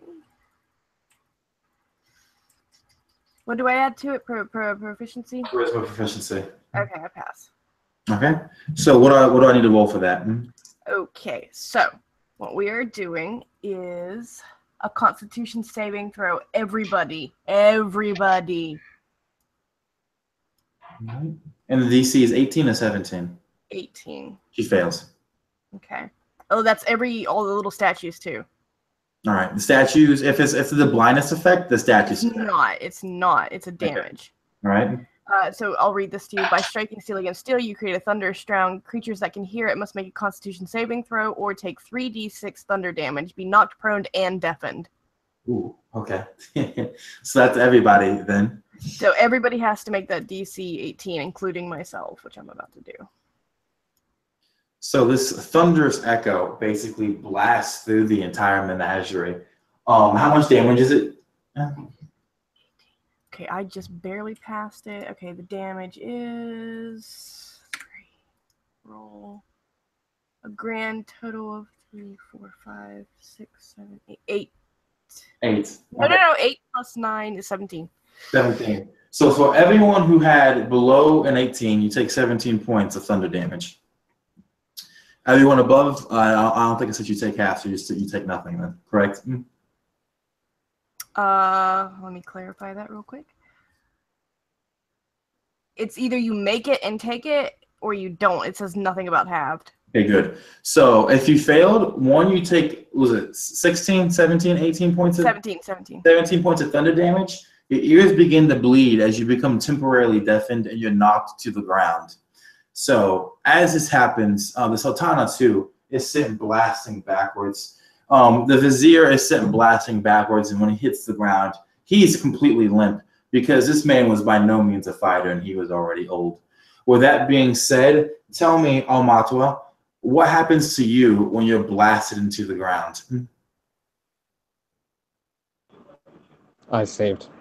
You saved? Oh, okay, that's good. So what happens then? What do you do then as this thunderous sound blasts through everywhere?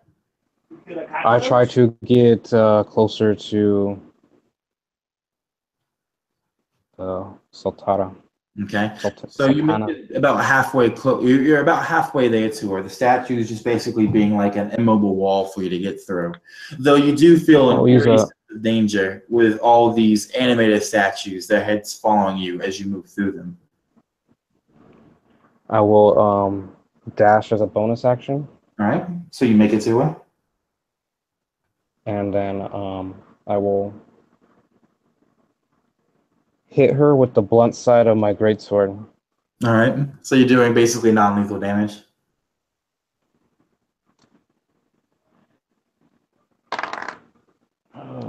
That is an 18. 18. Okay, you're gonna hit. Go ahead and roll your damage for me. And just go ahead and roll your damage and put into the side chat as we move over to see what Hatham is doing.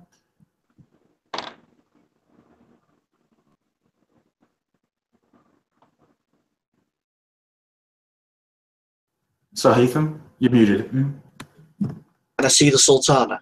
Yeah, you can see the Sultana. It's Hatham very casually pulls out another vial, and in this vial is a sweet, sickly substance about a tablespoon's worth. Cracks it open, and he's looking at the Sultana. I'd like a wisdom save, please. It's going to take her more than a round to come towards me, but if she fails, she's walking this way. She's failed, so she's just walking towards you then. The honeyed poison works. Fuck you, bastards. So she's going to see this poison and begin literally crawling towards you through these statues, which are breaking around her, falling to dust from that thunderous sound. Cairo, as this is happening, what are you doing? If she's crawling, she's prone, so I'm going to rush up over to her and stab her twice with the spear through the throat, and then action surge and try and stab her twice through the throat again. For each one, I'm going to do a crippling strike to try and stab out her lying tongue. If you get, oh, I love it. If you get 2 hits, Cairo, describe for me what it looks like as you kill her. I had an action surge too. Okay. Well, did you want to action surge so you can join him in the brutality? All right. Wait, are you guys gonna kill her? Yep. No, I'm using blunt. Yeah, we're trying not to kill this one. I know you guys are. Go ahead. You go first, Chad. I didn't want to step on your action surge. Yeah, I was hoping Plus, to use you'll make it easier for me to kill her, so go for it. it. I already rolled mine. It's true. She did betray us. I got 24 non-lethal damage. All right, so she did all that damage then. Describe for okay. So basically, you're beating her with the broadside of your greatsword, and she puts her hands up first to stop you. You keep swinging. Her body goes into that position when there's a brain damage, where she goes in like a fetal position, and she kind of balls up underneath you, and she just stops moving completely. Blood slowly pulling underneath her. She's unconscious. I'll just turn and face them and say, "There, you have it." And then, Nico, are you still going to have Cairo finish her off? Maybe. I'm definitely going to stab her with the first one for a 19 to hit. The second is a crit. I want to use the crippling strike, so she's got to make a dex save, otherwise I'll stab out her tongue. She automatically fails because she's unconscious. Yeah. And she fails 2 death saves, right, from being hit twice. Yeah. So if I action surge, I'll kill her, right? I'll just outright kill her from her failing the third. You would outright coup d'etat her. Then I won't do that, but I will stab her and cut out her tongue. She doesn't need a tongue to dance or do mathematics, I'll say. I love it. So you rip her tongue out and you hoist it up. The statues have stopped moving the moment she fell unconscious. They're frozen in many different ways. The ones that were actually shattered by the thunderous sound earlier, they've returned to flesh. And you just see bits and gobbles and pieces of people scattered everywhere, and blood just spewing and covering many of the statues. That being said, we're now out of initiative, except for Sharish, who is once again dying in the back. So go ahead and make your death saving throws so you die or you live, unless someone wants to step in. I'm going to step over and try. I left him behind last time. I'd really like to come over and stabilize him. I rolled a natural 20 on the death saving throw. Oh, so you're back at 1 then. And I rolled an 8 for the injuries, which was the same injury I got before, but I don't see anything stating what happens, like if anything happens, if you roll the same injury. Yeah, that's fine. Okay. All right, so Sharish gets back up. You guys have the Sultana here, unconscious with no tongue. You have her entire menagerie here frozen, except for those who've been turned back and blood spilt everywhere. What do you guys do now? I'm going to walk over and pick her damn unconscious body up by her hair and drag her wherever we're going. Just drag her. Since the party doesn't move anywhere, you kind of just like drag her, like moving in a circle, just because. I make a point of insisting that we leave the same way we entered with the Sultana. Through the mud. Going to stabilize. Yeah, we're going to stabilize. Yeah, we may as well. Go ahead and make your medicine check, because otherwise you're dying. I'll use my offhand to help me drag her.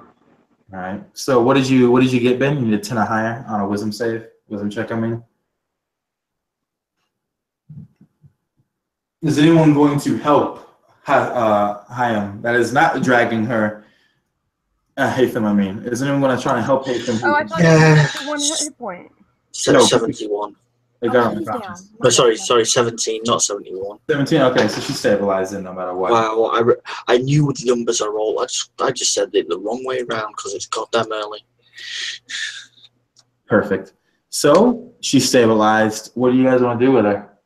You guys can go ahead and basically narrate from here. Even if you guys do wake her back up, you can narrate what you would want to do. As a group. I think we're just gonna thoroughly embarrass her, then leave her exactly where we left her, and just kind of go because we've done our job. The only thing, as far as a weapon, I have is not a weapon. It's simply a knife for everyday use.